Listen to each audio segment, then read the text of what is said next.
शुक्लाम्बरधरं विष्णुं शशिवर्णं चतुर्भुजं प्रसन्नवदनं ध्यायेत् सर्वविघ्नोपशान्तयेत्। गुरुर्ब्रह्मा गुरुर्विष्णुः गुरुर्देवो महेश्वरः गुरुः साक्षात् परब्रह्म तस्मै श्रीगुरवे नमः।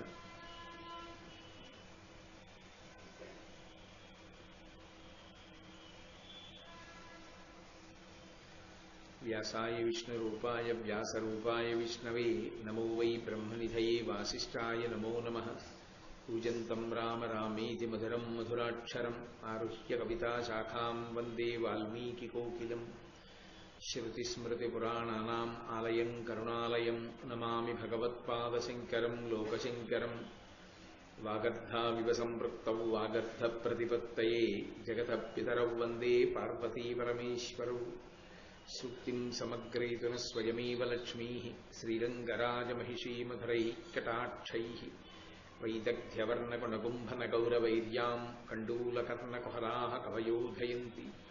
हैमोर्ध्वपुण्ड्रमजहन्मकुटं सुनासं मन्दस्मितं मकरकुण्डलचारुगण्डं बिम्बाधरं बहुलदीर्घकृपाकटाक्षं श्रीवेङ्कटेशमुखमात्मनिसन्निधत्तां। विमलपटी कमलपुटी पुस्तकरुद्राक्षसस्तहस्तपुटी कामाक्षी पक्ष्मलाक्षी कलितविपञ्ची विभासि वैरिञ्ची। मनोजवं मरुततुल्यवेगं जितेन्द्रियं बुद्धिमतां वरिष्ठं वातात्मजं वानरयूथमुख्यं श्रीरामदूतं शिरसा नमामि। आपदामपहर्तारं दातारं सर्वसम्पदां लोकाभिरामं श्रीरामं भूयो भूयो नमाम्यहम्। नारायणं नमस्कृत्य नरं चैव नरोत्तमं देवीं सरस्वतीं व्यासं ततो जयमुदीरयेत्। हरिः ओम्। परमेश्वरस्वरूपैన సభకి నమస్కారం.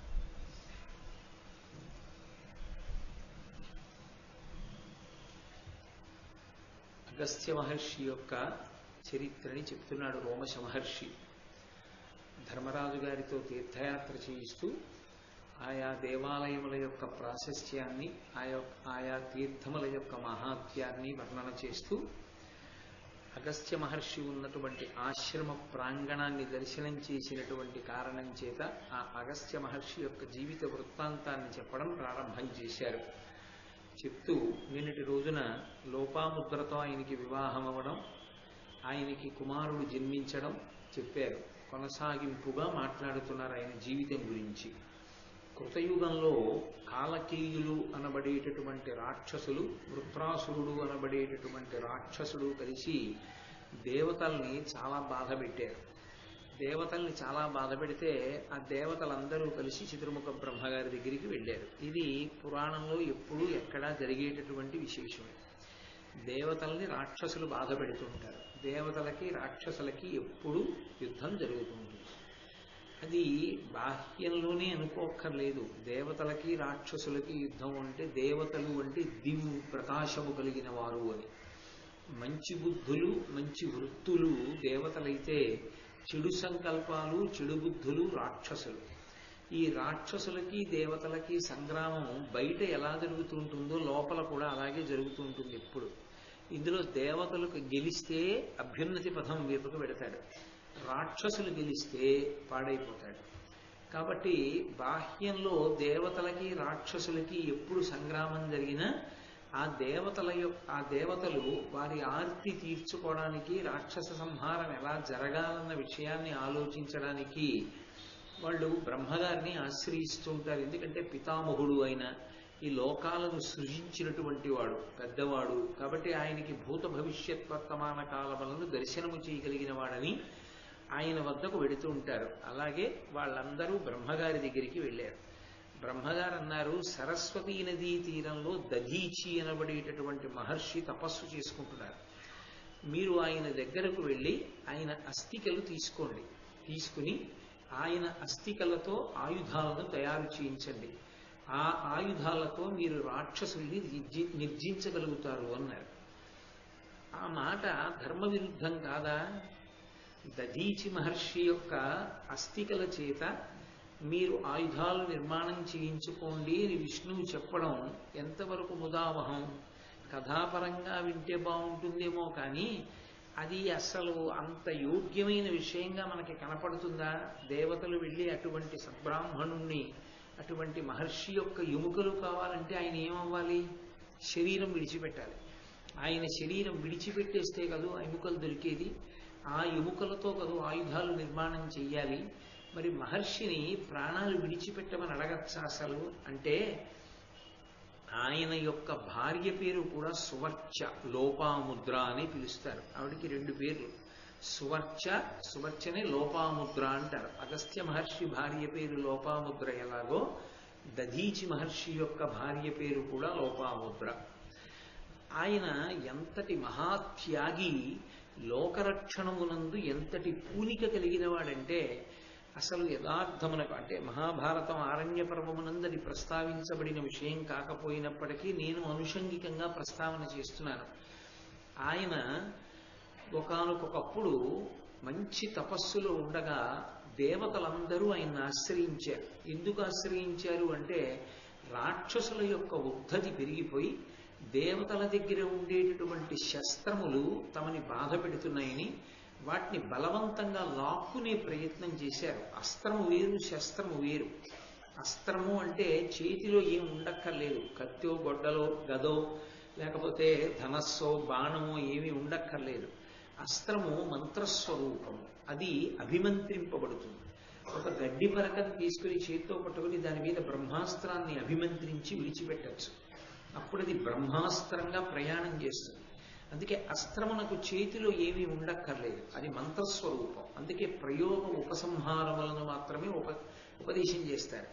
ఆ ఉపదేశం చేస్తే ఆ ఉపదేశం పొందినటువంటి వాడు ఆ మంత్రములను ఆమ్నాయం చేసి ఎప్పుడు అవసరమో అప్పుడు ఆ అస్త్రాన్ని దేని మీదకి అభిమంత్రిస్తాడో అదే అస్త్రంగా మారిపోతుంది, ఆ శక్తిని పొందేస్తుంది. అది గడ్డి పరక కావచ్చు. శ్రీరామాయణంలో రామచంద్రమూర్తి ఒక గడ్డి పరకని తీసి దాని మీద బ్రహ్మాస్త్రాన్ని అభిమంత్రించారు. అలా విడిచిపెడితే దాన్ని అస్త్రము అంటారు. అందుకే బ్రహ్మాస్త్రము, వారుణాస్త్రము, అగ్నియాస్త్రము, రౌద్రాస్త్రము ఇవన్నీ కూడా మంత్ర సంబంధములు. శస్త్రములు వేరు. శస్త్రము అంటే దానికి ఒక శక్తి ఉంటుంది. ఇప్పుడు శార్ంగము అని ఒక ధనస్సు, అది ఒక్క శ్రీ మహావిష్ణువే పట్టుకుంటారు. గాంధీవము అర్జునుడు పట్టుకుంటాడు. పినాకము పరమశివుడు పట్టుకుంటాడు. నందకము శ్రీ మహావిష్ణువు పట్టుకునేటటువంటి ఖడ్గం. అలా ఒక్కొక్కళ్ళ దగ్గర ఒక్కొక్క ఆయుధం ఉంటుంది. ఈ ఆయుధం పరమశక్తివంతమై ఉంటుంది. అది ఒక పట్టాన భేదింపబడదు, చాలా శక్తివంతంగా ఉంటుంది. అందుకని దాన్ని లాక్కునే ప్రయత్నం చేశారు రాక్షసులు. దేవతల దగ్గర ఉన్నటువంటి శస్త్రములను మేము లాగేసుకుంటామని. వాళ్ళ దగ్గర ఉన్న అంత గొప్ప గొప్ప శస్త్రములు పోతాయేమోనని వాళ్ళు పట్టుకెళ్ళి దధీచి మహర్షికి ఇచ్చేశారు. దధీచి మహర్షి దగ్గర రాక్షసులు పుచ్చుకోలేరా? పుచ్చుకోలేరు. ఎందుచేత అంటే ఆయన బ్రహ్మ తేజస్సు అటువంటి. అసలు ఆయన కళ్ళు మూసుకుని జపం చేసుకుంటుంటే ఆయన్ని చెనకే ప్రయత్నం కూడా చేయలేరు. దేవతల్ని చెనకగలరేమో, ఆయనని మాత్రం చెనకలేరు. అంటే ఆయన శక్తి అంతటిది. దిగ్బలం క్షత్రియ బలం బ్రహ్మతేజో బలం బలం అంటాడు విశ్వామిత్రుడు రామాయణంలో. క్షత్రియ బలమే పాటి, బ్రాహ్మణ బలమే గొప్పది, వాళ్ళకున్న మంత్రశక్తి అటువంటిది అంటాడు. కాబట్టి దధీచి అంతటి తేజస్సంపన్నుడు, అంతటి గొప్ప శక్తి కలిగిన వాడయ్యుండి అంతటి ఉదారుడు, అంతటి త్యాగమూర్తి. ఇంత తపశ్శక్తిని ఆయన దేనికి వాడుకున్నాడు? అసలు ఆ కుటుంబమే అటువంటిది. నేను యథార్థంగా చెప్పాలంటే ఒక్క దధీచి కాడు, దధీచి కుటుంబమే అటువంటిది. ఎందుచేత అంటే ఆయన చ్యవన మహర్షి యొక్క కుమారుడు దధీచి మహర్షి. ఆయన ఈ శస్త్రములన్నిటినీ కూడా తన దగ్గర పెట్టుకున్నారు. ఆయనని చెనకలేక రాక్షసులు వాటిని తీసుకునే ప్రయత్నం మానేశారు. దేవతలు ఎంతకాలానికి రాకుండా ఊరుకున్నారు. వాళ్ళు రారు, పట్టుకెళ్లరు. రాక్షసులు ఆయన దగ్గర నుంచి పట్టుకెళ్ళలేరు. ఆయన చూసి చూసి చూసి చూసి చూసి చూసి విసిగెత్తి ఆయన ఏం చేశారంటే తనకున్న మంత్రశక్తి చేత వాటిని నీటిలో కలిపేశారు.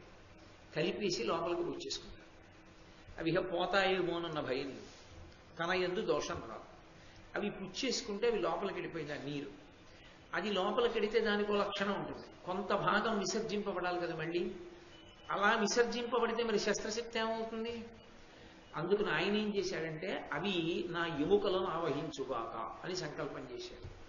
ఆ లోపలికి వెళ్ళిపోయినటువంటి దేవతల యొక్క శస్త్రములన్నీ ఆయన ఎముకలలోకి చేరిపోయి ఆయన ఎముకల యందు బలంగా అయిపోయాయి. ఇప్పుడు మరి మళ్ళీ వచ్చి వాళ్ళు అడిగితే ఇచ్చేస్తాను. ఏమిటి ఇచ్చేస్తారు? ఎముకలు ఇచ్చేస్తాను. ఎలా ఇచ్చేస్తాను? శరీరం వదిలిపెట్టేస్తాను. ఎందుకు అలా చేయడం?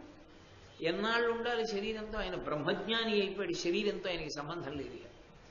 బ్రహ్మమునందు రమిస్తూ లోక సంరక్షణ కొరకు నా దేహాన్ని పరిత్యజిస్తాను అంటే ఒక మహర్షిగా ఉండడం కాదు, కేవలము బ్రహ్మజ్ఞానమును పొంది తాను తరించడం కాదు, లోకరక్షణ కొరకు తన శరీరాన్నే విచ్చిస్తానన్నటువంటి మహానుభావుడు. ఎప్పుడొచ్చారు దేవతలు శ్రీ మహావిష్ణువు యొక్క ఆజ్ఞ మేరకి? ఆయన భార్య నిండు గర్భిణిగా ఉంది. నిండు గర్భిణిగా ఉన్న సమయంలో దేవతలందరూ దధీచి మహర్షి దగ్గరికి వచ్చారు. వచ్చి ఆయనతో అన్నారు, అంటే మీరు మహాభారతం ఆరణ్య పర్వం జరిగినప్పుడు నేను చెప్పినటువంటి క్రమంలో ఉండదు, నేను ఇతర పురాణములలో ఉన్నటువంటి ఘట్టాలని కూడా సమన్వయం చేస్తూ మాట్లాడుతున్నాను. ఎందుకంటే ధర్మరాజు గారికి ఏ కారణం చేత చెప్తున్నాడు రోమశ మహర్షి అన్నది దృష్టిలో పెట్టుకుని నేను వివరణ చేస్తూ వస్తున్నాను. కాబట్టి ఇంద్రాది దేవతలు దధీచిని అడిగారు, భువన జనస్తుత నిజగౌరవ మొసగగా అమరపతి పురస్కృతులకు ఈ దివిజులకెల్ల హితంబుగా భవదస్తి చెయ్యంబులిమ్ము పరమమునీంద్ర. దేవేంద్రుడు మిగిలినటువంటి దేవతలు అందరూ కూడా వచ్చి ఉన్నాం, మేమందరం అభ్యున్నతిని పొంది రాక్షస సంహారం చెయ్యడానికి కావలసినటువంటి శక్తిని పొందడానికి అనుగుణంగా నీ వద్ద ఉన్నటువంటి ఎముకలు మాకు కావాలి. అంటే దేవతలకి తెలుసు అస్త్ర సంపదంతా ఆయన ఎముకల్లోకి వెళ్ళిపోయింది, కాబట్టి నీ అస్తులు మాకు ప్రసాదిస్తే మేము వాటితో ఆయుధాలను చేసుకుంటాం. ఎందుకు అలా అడిగారు? మీరు ప్రాణం వదలండి అన్నమాట వాళ్ళ నోటి వెంట రాకూడదు.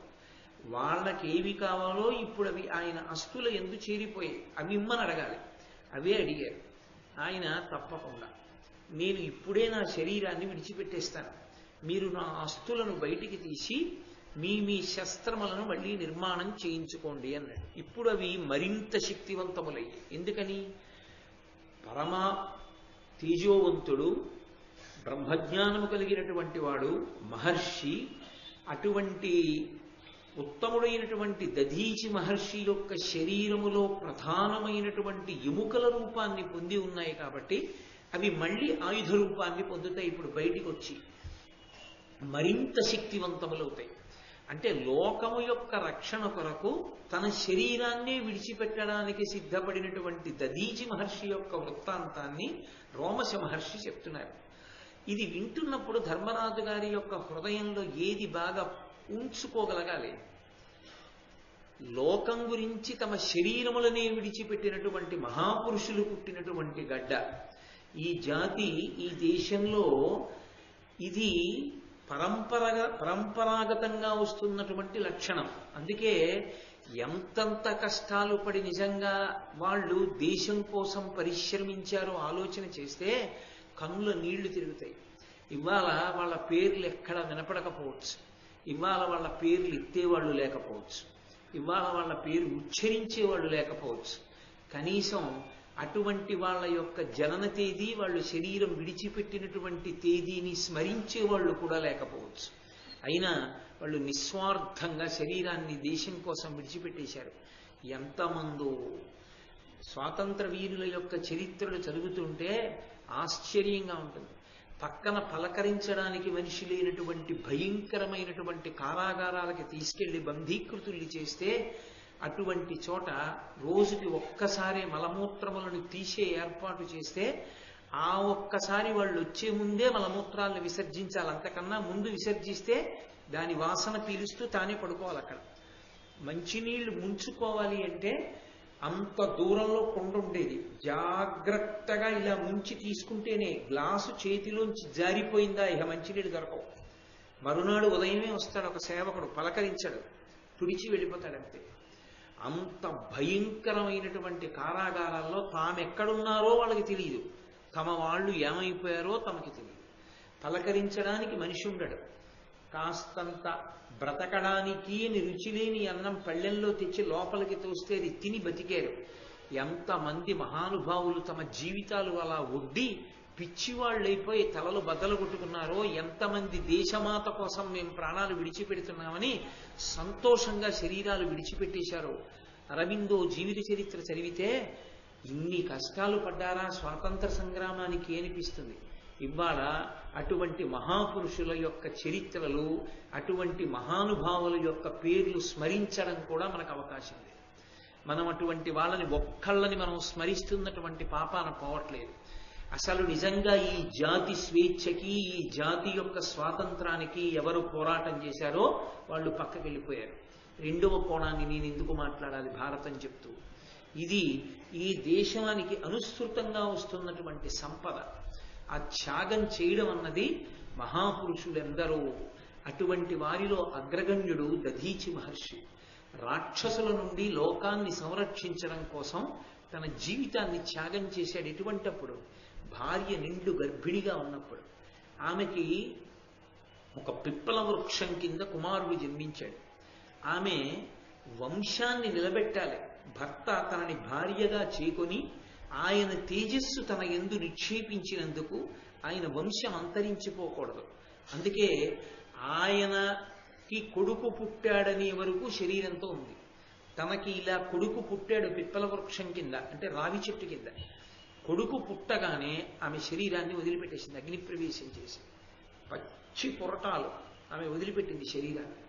వదిలిపెడితే అక్కడ ఉన్నటువంటి రావి చెట్లు చూసి మహానుభావుడు రాంతటి త్యాగమూర్తి, త్యాగే నైకే అమృతత్వమానసు అని ఇవాళకి మనం పరివ్రాజకుల్ని చూస్తే మంత్రం చెప్తాం.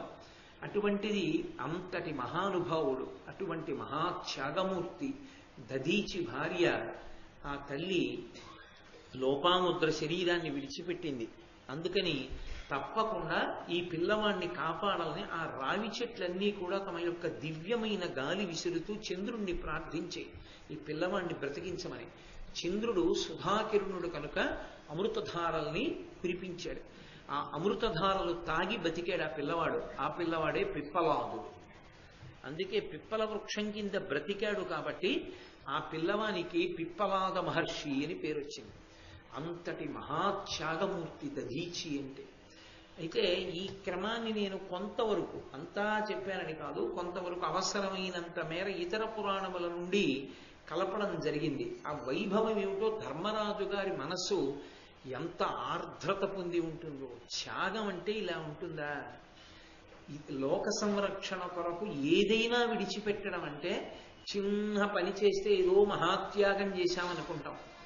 తమ శరీరాల్ని విడిచిపెట్టేసినటువంటి మహాపురుషులు ఉన్నారు. కాబట్టి ఆయన ఆ దధీచి మహర్షి విడిచిపెట్టినటువంటి శరీరములో ఉన్నటువంటి ఎముకలను పైకి తీస్తే వాటిలోంచి ఆయుధములను నిర్మాణం చేశారు.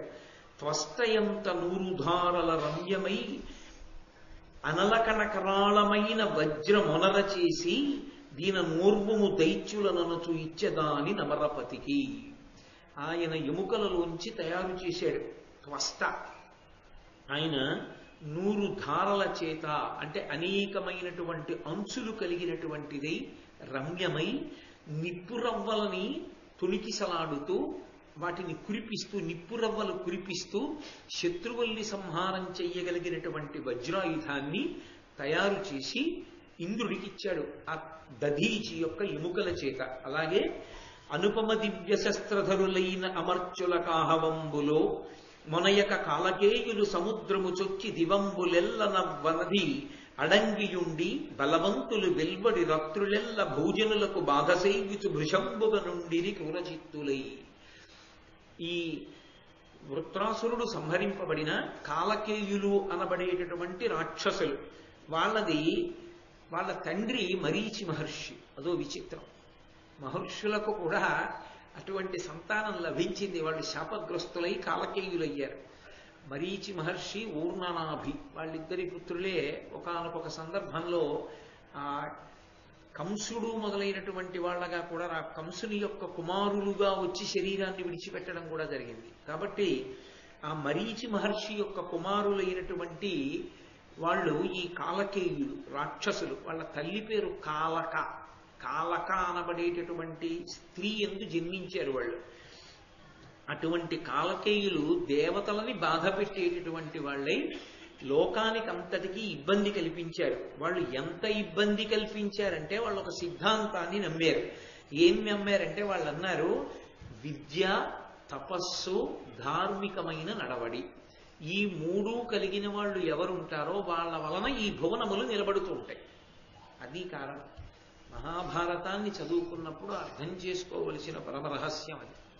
ఈ ప్రపంచం ఇంకా నిలబడుతోంది, భూమి నిలబడుతోంది అంటే ఎవరి కారణంగా నిలబడుతోంది అంటే భూమికి బరువు అయిపోయారు ప్రజలంటారు. అమ్మకి ప్రజలు బరువు అయిపోవడం ఏమిటి? అమ్మకి ప్రజలు బరువు ఎవరు? భూదేవికి. భూదేవికి బరువు ఎప్పుడైపోతారంటే పాపం ఎక్కువైపోతే ఆవిడికి బరువు అయిపోతుంది.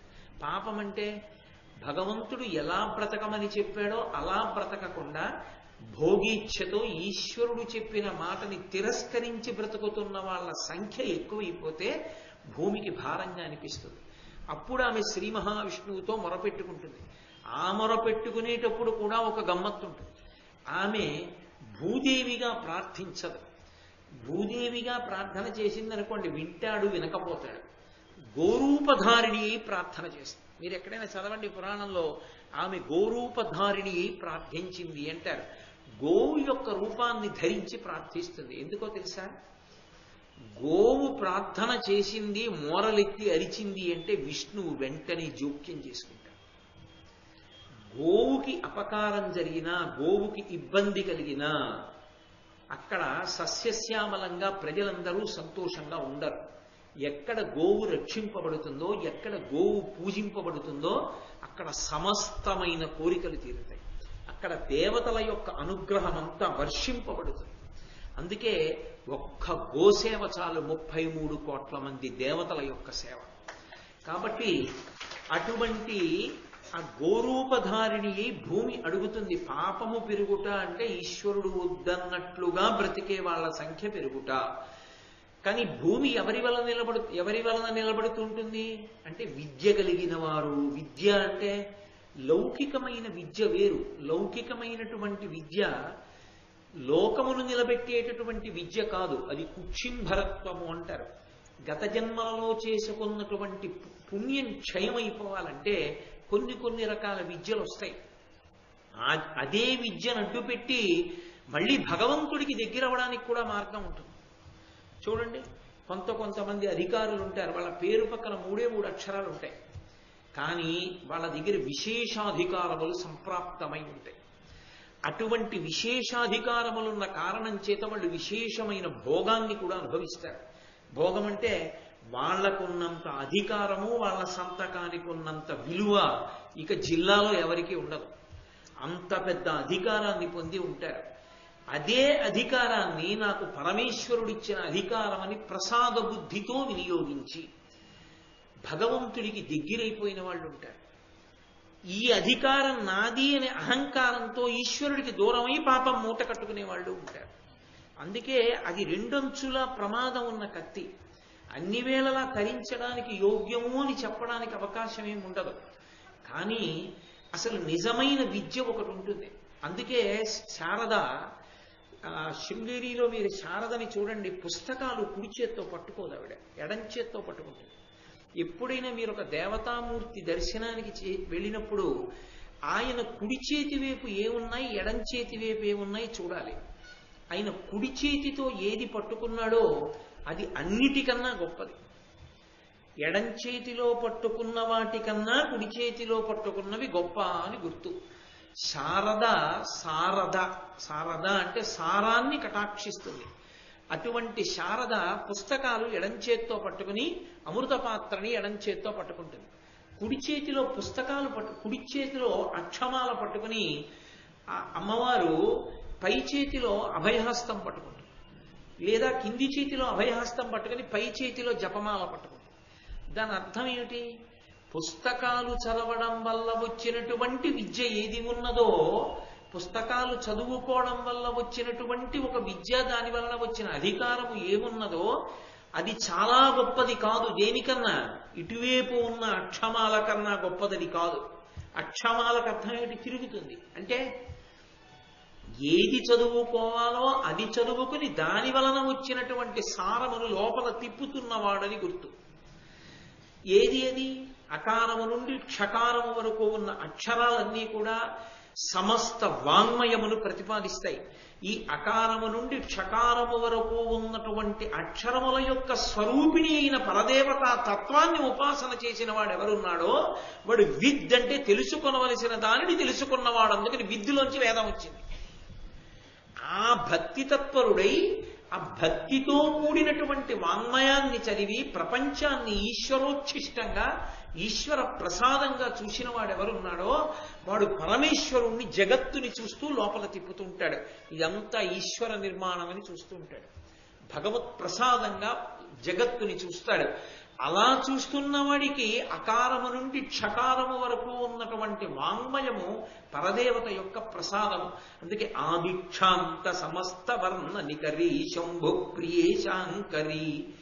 కాశ్మీర్ అని అన్నపూర్ణాష్టకం చేస్తూ శంకరాచార్యులు వారు ఆదిక్షాంత సమస్త వర్ణ నికరి శంభు ప్రియే శాంకరి. ఆ నుండి క్షా వరకు ఉన్నటువంటి అక్షర సమాన్నాయ స్వరూపిణి అని పిలుస్తారు అమ్మవారిని. కాబట్టి అటువంటి విద్య పొందిన వారెవరున్నారో వారి వలన కేవలం తెలిసుండి అది అనుష్ఠానానికి పనికిరాకపోతే ఉపయోగం లేదు. హిరణ్యకశిపుడు చెప్పినంత వేదాంతం లోకంలో ఎవరూ చెప్పలేరు. భగవద్విరోధి అని మనం అనుకుంటాం, కానీ భగవంతుడు ఉన్నాడు అని తెలుసున్నవాడు హిరణ్యకశిపుడు. ఎవ్వడు సృజించు ప్రాణుల ఎవ్వడు రక్షించు త్రుంచు ఎవ్వడు అనంతుండెవ్వడు విభుడెవ్వడు వాడి విధమున మనసు వెనుచు హేళారతుడై అని చెప్పాడు తల్లి దగ్గరికి వెళ్ళి. అమ్మా ఒకడున్నాడమ్మా, వాడు సృష్టిస్తాడు, వాడు నిలబెడతాడు, వాడు సంహరిస్తాడు, వాడమ్మా గొప్పవాడు అన్నాడు. మరి తెలుసా తెలీదా? తెలుసు. మరి తెలిసి గౌరవించగలిగాడా? ఎవరు ఉన్నాడు ఉన్నాడన్నాడో వాణ్ణి నేను సంహరిస్తానని బయలుదేరాడు. ఏమిటి ఉపయోగం దానివల్ల? కాబట్టి ఉన్నాడు ఉన్నాడని తెలుసున్న వాణ్ణి భక్తితో ఉపాసన చేసినవాడు ధన్యుడు. వాడు తపస్సు. ఆ తపస్సు అనేక విధాలుగా ఉంటుంది. తపస్సు అంటే ఎక్కడికో వెళ్ళి కేవలం జపమాల తిప్పడమే తపస్సు అని మీరు అనుకోకండి. శృణ్వంతప పరమభక్తి తత్పరులై వినేటటువంటి వాళ్ళు. నాకు అప్పుడప్పుడు కొన్ని ఉత్తరాలు వస్తుంటాయి. నేను ఆ ఉత్తరాలు చూసి వీళ్ళ స్థాయి నాకు లేదు అని సిగ్గుపడుతుంటాను. వాళ్ళు వాళ్ళ జీవితాన్ని వ్రాస్తూ ఉంటారు. మేము ఇలా ఇలా ఉండేవాళ్ళం, మేము మీ అన్న మాట ఎందుకనాలి? అదో అహంకారం అవుతుంది. నా మాటల వల్ల కాదు, వాళ్ళకి అందులో భగవంతుడు ఏదో ఇచ్చాడు. నా మాటల వలన మారిన వాళ్ళైతే వాళ్ళకన్నా ఎక్కువ నేను మారి ఉండాలి చెప్పినందుకు అసలు కాదు. కాబట్టి విన్నాం, ఇప్పుడు మేము ఇలా చేస్తున్నాం, అలా చేస్తున్నాం, ఇలా ఉంటున్నాం, అలా ఉంటున్నాం అని వాళ్ళు ఉత్తరాలు రాస్తే నేను ఆశ్చర్యపోతుంటాను ఆ ఉత్తరాలు చదివి. కాబట్టి తపస్సు అంటే శృణ్వంతప పరమభక్తి శ్రద్ధలతో వినేవాడు ఎవరో ఉంటాడు, వాడి కోసం చెప్పిస్తూ ఉంటాడు పరమేశ్వరుడు. అంతేకాని ఇవాళ ఏం పని లేదు కాబట్టి భారతం వినడానికి ఎడదామన్న వాళ్ళ కోసం భారతం చెప్పించేవాడు కాదు పరమేశ్వరుడు. భారతం వినాలి వినాలని కుతూహలపడుతున్నవాడు ఎవరో ఉంటాడు, వాడు ఉన్నాడు ఈ సభలో అన్న విషయం నాకు కూడా తెలియకపోవచ్చు. కానీ పరమేశ్వరుడు నన్ను ఎందుకు శాసనం చేశాడంటే, ఒరేయ్ నువ్వు భారతం చెప్పరా అని ఎందుకు చెప్పిస్తున్నాడంటే, ఎవరో ఉన్నారు అర్హులు, వారికి అందడానికి భారతం చెప్పిస్తాడు. ఆయనెవరో నాకు కూడా తెలియక్కర్లేదు. ఆయనెవరో, ఆయన ఏ అభ్యున్నతిని పొందాలో ఆ లోపల ఉన్నవాడికి ఒక్కడికే తెలుసు. అది గొప్ప రహస్యం. ఆ వింటున్న ఆయన ఉన్నాడే, ఆయన గొప్ప తపస్సుగా వింటుంటాడు. ఆయన ఎంతో తపస్సుగా విని ఎంతో సంతోషాన్ని పొందుతూ దీన్నే స్మరిస్తూ ప్రతిరోజు పులకాంకిత గాత్రుడవుతూ ఉంటాడు. అదిగో అలా ఉన్నవాడున్నాడే, వాడు తపస్సు చేస్తున్నవాడు. అలా చదువుతున్నవాడు ఉన్నాడు, అలా చెప్తున్నవాడు ఉన్నాడు, అలా వింటున్నవాడు ఉన్నాడు ఎక్కడో సభల్లో. కాబట్టి అటువంటి తపశ్శక్తి సంపన్నులు ఉన్నారే, వారి వలన తర్వాత ధార్మికమైనటువంటి నడవడి కలిగినటువంటి వారు. నేను మీతో నిన్ననే ధర్మము ఉత్తరక్షణ ప్రయోజనాన్ని కల్పించినట్లు కనపడకపోవచ్చు, ఇప్పుడు నేను ధర్మంగా ఉన్నాను కదండి, నాకు వెంటనే ఎందుకంటే ఫలితం రాలేదని అనిపించచ్చు, కానీ ధర్మము శాశ్వతమైన ప్రయోజనాన్ని ఇస్తుంది తప్ప ధర్మము తాత్కాలిక ప్రయోజనాన్ని ఇచ్చేది కాదు. ధర్మం ఎటువంటిది అంటే ధర్మము కన్న తల్లి వంటి. కన్న తల్లి ఎప్పుడూ రక్షణే, ఆమెకి రక్షణ తప్ప వేరొకటి చేత కాదు. కానీ మిగిలిన వాళ్ళు ఎవరైనా సరే బిడ్డల విషయంలో రక్షిస్తున్నాం అనుకుని పొరపాటు కూడా చేయొచ్చు, కానీ తల్లి దగ్గర అలా ఉండదు. ఆమె ఎప్పుడూ రక్షణ ఒక్కటే చేస్తుంది. ధర్మము శాశ్వత రక్షణనిస్తుంది. ఇప్పుడు కష్టపడ్డట్టు కనిపించవచ్చు, కానీ ఇక అసలు కష్టపడవలసిన అవసరం లేని స్థితికి ధర్మం ఎత్తుతుంది. అందుకే ఏల్నాటి శని వస్తే బెంగ పెట్టుకోవద్దని చెప్పారు.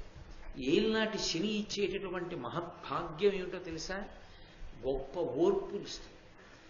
భగవంతుడి పాదములు పట్టుకున్న వాడికి శనీశ్వరుడు మహానుభావుడై, శనీశ్వరుడు కాడు, ఈశ్వరత్వం లేదు గ్రహానికి, శనీశ్వరుడు. శనైహి శనైహి చరహ, మెల్లగా మెల్లగా నడుస్తాడు ఆయన, ఎక్కువ కాలం ఉంటాడు. అందుకే ఆయన గొప్ప ఓర్పునిస్తాడు, కష్టాల్ని తట్టుకోగలిగినటువంటి అనుభవాన్ని ఇస్తాడు ఆయన. అందుకే అలా ఎవరు ధర్మమునందు ఊంచుకుని నిలబడ్డారో అటువంటి వాళ్ళ వల్ల ఈ భువనములు నిలబడుతున్నాయి. కాబట్టి ఈ భువనములు నాశనం అయిపోవాలంటే వాళ్ళని చంపేస్తే చాలు. కాబట్టి వాళ్ళని వెతకండ్రా ఎక్కడున్నారో అన్నారు. ఎక్కడుంటారు వాళ్ళు? వాళ్ళు మాకేం అక్కర్లేదని వెళ్ళి అరణ్యాల్లో కూర్చుంటారు. తమ రక్షణ కూడా వాళ్ళు తమ చూసుకోరు. అది విష్ణువు యొక్క తత్వంలో ఉన్న గొప్పతనం. విష్ణు తత్వము యొక్క గొప్పతనం ఏంటంటే వాడు రాక్షసుడని విష్ణువుకి తెలియక కాదు. అలా తెలియకపోతే ఆయన విష్ణువే కాడు. ఆయనకి తెలుసు వాడు రాక్షసుడు, వాడు తప్పు చేస్తున్నాడని తెలుసు, కానీ ఆయన చంపడం. ఆయన చంపడం అంటే ఏంటంటే ఆయన కత్తెట్టుకు రావక్కర్లేదు, ఆయన లోపల నుంచి బయటికి వెళ్ళిపోతే చాలు వాడు పడిపోతారు. కానీ ఆయన చంపడం. అందుకే ధూర్తులైన వాళ్ళు ఎన్ని ప్రసంగాలైనా చేయగలుగుతున్నారు భగవంతుడికి వ్యతిరేకంగా. కానీ అలా చంపడాయన. ఆయన బాగా ఓరుస్తాడు. ఓర్చి కొంతమంది జోలికి వెళ్ళే వరకు ఊరుకుంటాడు. ఆయనే చెప్పాడు భాగవతంలో, ప్రహ్లాదోపాఖ్యానంలో ఆయన చెప్పాడు, శుద్ధ సాధులందు, సురలందు, శృతులందు పరమ భాగవతోత్తములైనటువంటి వారి జోలికి వెళ్ళిన నాడు వాళ్ళు సంహరింపబడేటట్టుగా ఆయన వెంటనే విష్ణువు యొక్క జోక్యం జరిగేటట్టుగా వస్తుంది పరిస్థితి. ఆయన జోక్యం చేసుకున్న తర్వాత ఇక వాళ్ళు ఉంటారు. అందుకే పెడబుద్ధి బాగా పెరిగిపోయిందని గుర్తు ఏమిటంటే పరమ భాగవతోత్తములైన వారి జోలికి ఎడతారు ఆఖరణ. అదే వినాశకాలమునందు పుట్టే విపరీత బుద్ధి. ఏం చేసినా చేయకపోయినా పర్వాలేదు, కానీ పరమ భాగవతోత్తములైన వారి జోలికి మాత్రం ఎన్నడూ వెళ్ళకూడదు. అది పరమ సాహసం. కాబట్టి మనం వాళ్ళనందరినీ కూడా ఇబ్బంది పెడదామన్నారు. బయలుదేరారు. వశిష్ఠ మహర్షి యొక్క ఆశ్రమంలోకి వెళ్ళి 197 మందిని చంపేశారు. వేదం చదువుకుంటున్నారు, హోమం చేసుకుంటున్నారు, ధార్మికమైన నడవడి ఉన్నవాళ్ళు 197 మందిని చంపారు. శమనుని ఆశ్రమంలోకి వెళ్ళి 100 మందిని చంపేశారు. భరద్వాజుడి ఆశ్రమంలోకి వెళ్ళి 20 మందిని చంపేశారు. ఇలా ఎందరో జ్ఞానులను, ఎందరో తపశ్శాలులను వాళ్ళు ప్రతిరోజు కూడా సంహారం చేస్తున్నారు. చూసి దేవతలు వైకుంఠానికి వెళ్ళారు. ఇది మీరు ఎప్పుడైనా ఈ క్రమాన్ని చూడడం కాదు, ఈ క్రమం ఎక్కడైనా అన్వయం, ఎప్పుడైనా ఇదే అన్వయం. వీళ్ళ ఆటలు ఎంతకాలం సాగుతాయంటే విష్ణు జోక్యం జరిగే వరకు. విష్ణు జోక్యం ఎప్పుడు జరుగుతుంది? పరమ భాగవతోత్తముడు ఎవరి జోలుకో వెళ్ళి చెనకుతారు, అక్కడ ఆయన జోక్యం చేసుకుంటాడు. ఇప్పుడు దేవతలందరూ వైకుంఠానికి వెళ్ళి అన్నారు, ఈశ్వర మీరు ఈ ప్రపంచాన్నంతటినీ సృజించారు, మీరే సృష్టించారు.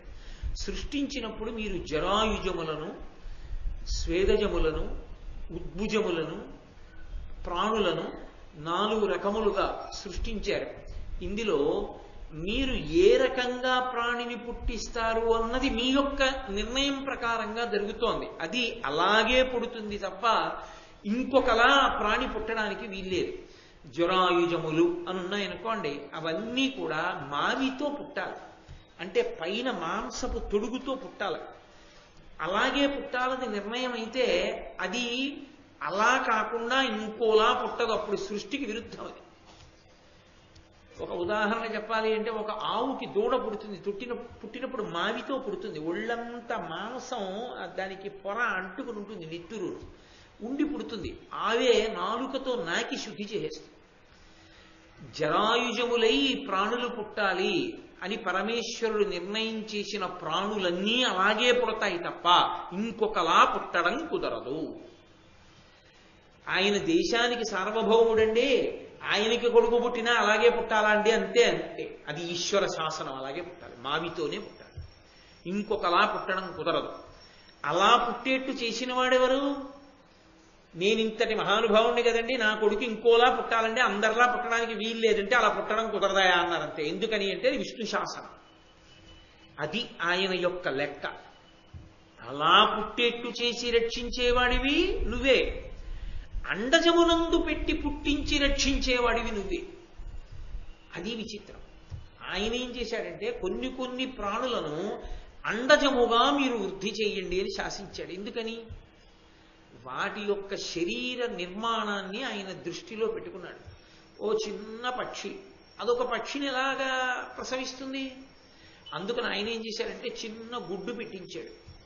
గుడ్డు లోపల సొన, ఆ సొన పిండాకృతిని పొందుతుంది. దేని వలన? పరమ ఆశ్చర్యం. పిండము మాంసపు తొడుగులో ఉండి అమ్మ కడుపులో ఉండి పెరుగుతుంది జరాయుజం. గుడ్డు పెంకు లోపల ద్రవ రూపంలో ఉండి పిండ రూపాన్ని పొందుతుంది. ఎలా? అమ్మ కడుపు వేడి తగిలే, అక్కడ అమ్మ కడుపు వేడి తగిలే, ఇక్కడ అమ్మ కడుపు వేడి తగిలే. ఎలా?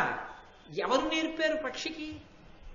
ఎప్పుడు అలా అలా అలా ఎగిరిపోయే పక్షి, కూర్చుంటే ఒకలాగే కూర్చోగలిగిన పక్షి వచ్చి రెండు కాళ్ళు గుడ్డుకి అటు ఇటు పెట్టి గట్టిగా కూర్చుంటే గుడ్డు యొక్క పెంకు పగిలిపోతుందని, అందులో ద్రవం ఉందని, సొన పిల్లగా మారుతుందని, మారి గుడ్డు పెంకు పగలగొట్టుకుని పైకి వస్తుందని, అది మొట్టమొదట్లో ఆహారం సంపాదించదని, తాను తెచ్చి దాని నోట్లో పెట్టాలని ఎవరు నేర్పారు ఆ పిట్టకి? అది గుడ్డు పగిలిపోకుండా కడుపు మాత్రమే తగిలేట్టు కూర్చుంటుంది. ఏదో కర్తవ్యంగా కాదు, దానికి ఆ తల్లి ప్రేమ ఉంది, ఆ సంతోషం ఉంది ఆ కూర్చోవడంలో. ఆ గుడ్డు పెంకు దాని కడుపుకి తగిలినప్పుడు దాని వేడి పెంకుకి తగిలి, పెంకు యొక్క వేడి సొనకి తగిలి సొన పిండాకృతిని పొందుతుంటే, కడుపులో బిడ్డ పెరిగి పెద్దవాళ్ళు అవుతుంటే తంతుంటే తల్లి పొంగిపోయినట్టుగా ఆ పెంకు లోపల ఉన్నటువంటి ద్రవం పిండాకృతిని పొందుతుంటే పక్షి మైమరచి కళ్ళు మూసుకుంటుంది. పక్షి గుడ్డుని పొదగడం బొమ్మ గీయగలరేమో, గుడ్డుని పొదుగుతున్నప్పుడు పక్షి పొందుతున్న ఆనందాన్ని బొమ్మ గీయగలరా? గీయలేరు. అది ఒక్క విష్ణువు యొక్క శాసనం, ఆయనకే తెలుసు. అది ఆయన చిద్విలాసం అంటే. ఈశ్వర, మీరు పెట్టిన ప్రజ్ఞ లేకపోతే దానికి ఎలా తెలుసు? ఏదైనా కనపడితే ముక్కుతో కొడుతుంది, తన గుడ్డుని మాత్రం కొట్టదు. అంత ఉద్దికగా పొదుగుతుంది, అంత జాగ్రత్తగా. అక్కడ పడేసిన దూది, ఇక్కడ పడేసిన బట్ట ముక్క తీసుకొచ్చి గుడ్లో వేసి అందులో ఏ పుల్ల ముక్క గుచ్చుకోకుండా గుడ్డును పెట్టి పొదుగుతూ ఆ పెద్దదైనటువంటి గుడ్డుని బద్దలు కొట్టుకుని చిన్న పిల్ల పైకొచ్చి రెక్కలు రానిది నోరొక్కటి విప్పితే ఎక్కడికో వెళ్ళి తీసుకొచ్చి ఆ ముక్కుతోటి దాని నోట్లో గుచ్చుకోకుండా ఎర్రగా మాంసంతో చిన్న నాలుకతో అది ఇలా విప్పి మూసే లోపల తన నోట్లో ఉన్న ఆహారపు కణికని దాని నోట్లో పెట్టి అది మింగే లోపల మళ్ళీ వెళ్ళి ఇంకొకటి తెచ్చి ఇంకో పిల్లకి పెట్టుకుంటుంది. పెట్టిన పిల్లకే పెట్టడం కాదు, ఏ పిల్లకి పెట్టిందో దాన్ని వదిలి రెండో పిల్లకి పెట్టుకుంటుంది, మూడో పిల్లకి పెట్టుకుంటుంది. పక్షికి ఆకలి ఎక్కువ, తను తింటూ పిల్లలకి పెట్టుకుంటూ పిల్లల్ని పోషించి పిల్లలకి రెక్కలొచ్చి ఎగిరిపోతే వెళ్ళిపోయారని బెంగ పెట్టుకోకుండా తన జీవనం తాను చేసుకుంటుంది. ఈశ్వర, ఎక్కడ నుంచి పెట్టారు ఇదంతా? ఏమి అద్భుతం అసలు ఈ సృష్టి! ఈ జ్ఞానం మేము వెళ్ళి పక్షులకి బోధ చేశామా? మనం ఏమైనా ట్రైనింగ్ క్లాస్ పెట్టామా? ఎలా వస్తోంది ప్రతి పక్షికి? మహానుభావుడు బసవపురాణంలో పాల్కురికి సోమనాథుడు అంటాడు, ఎక్కడ ఒక మొగ్గ విచ్చుకుంటే పువ్వు, మనం విప్పితే పసరిక కంపు. అదే మల్లె మొగ్గ తనంత తాను విచ్చుకుంటే సువాసన. ఆమె కన్య, ఏమీ తెలియనిది. పసిపిల్లవాడికి అక్క మల విసర్జన చేస్తే వాడి 2 కాళ్ళు పైకెత్తి పట్టుకుని వాడి అవయవాన్ని తుడుస్తుంటే, అబ్బా అక్క అలా ఎలా తుడుస్తావే అన్న చెల్లి తనకి పిల్లలు పుడితే, ఏమే మరి నన్ను ఆ రోజుల్లో అనేదానికంటే ఏదో అన్నాను కానీ వీడు నా బంగారు తండ్రి అంటుంది. మరి ఒక కన్యలో మాతృప్రేమ ఎలా దాగింది అంటే ఆయన అన్నాడు, మొగ్గలో పువ్వు దాగి ఉన్నట్టు సువాసన దాగి ఉన్నట్టు అన్నాడు. కన్యలోనే తల్లి దాగి ఉంది, అది ఈశ్వర శాసనమైనప్పుడు పరిమళిస్తుంది. కాబట్టి ఈశ్వర జరాయుజములను, అండజములను, స్వేదజములను సృజించారు మీరు. అదో అద్భుతం. అసలు పురుష ప్రాణి లేదు, స్త్రీ ప్రాణి లేదు, రెండిటి మధ్య సమాగమం లేదు. చెమట పడితే చెమటలోంచి పుట్టిందంతే. పేలు చెమటలోంచి పుట్టేస్తాయి, చచ్చిపోతాయి. స్వేదజాన్ని చెమటలోంచి పుట్టిన ప్రాణి ఎక్కడ పుట్టిందో అక్కడే ఆహారం తిని పెరిగి పెద్దదైపోతుందంతే. అక్కడే వెతుక్కుని ఆ తల లోపలే, తాను ఏ తలలో పుట్టిందో ఆ తల లోపలే ఆ చర్మం అడుగున రక్తం ప్రవహిస్తోందని, ఆ రక్తం రుచిగా ఉంటుందని రుచి మరిగి ఇంత చిన్న పేరు కొరికి మరీ నెత్తుర్ని లాగేసి పెరిగి పెద్దదై దట్టంగా ఉన్నటువంటి అరణ్యంలో సింహం చిరతపులి పరిగెత్తినట్టు ఆ వెంట్రుకల మధ్యలో పరిగెత్తుకుంటూ అది వెళ్ళిపోయి బతికేస్తూ ఉంటుంది. ఆఖరికి దువ్వెన్నకో దొరికి చచ్చిపోతుంది, తర్వాత విషయం. కాబట్టి స్వేదజములను సృష్టించి అసలు ఏమద్భుతమే ఆ పేను. అది ఇంతదా, దానికో ఇంత బుర్రలో మెదడికి తెలుసా నా బుర్రలో నెత్తురుందని, అది తాగిందా, ఇన్ని వెంట్రుకల మధ్యలో పరిగెడుతోందా అది. నేను దువ్వెన్న కనిపెట్టాను కాబట్టి, కానీ ఆ కనిపెట్టినా అది 2 పళ్ళ మధ్యలో దూరి తప్పుకుంటుంటుందా మళ్ళీ. అప్పుడు మళ్ళీ అమ్మ మొట్టికాయ కొట్టి కూర్చోబెట్టి ఇలా ఇలా ఇలా ఇలా వెతికి తీయాలా.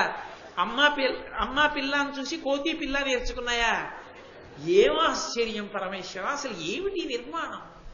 ఓ భగవన్, ఇటువంటి సృష్టికర్త మీరు, ఇటువంటి వ్యూహం మీది. కాబట్టి స్వేదజములను సృష్టించారు, ఉద్భుజములు. అంతకన్నా అద్భుతం.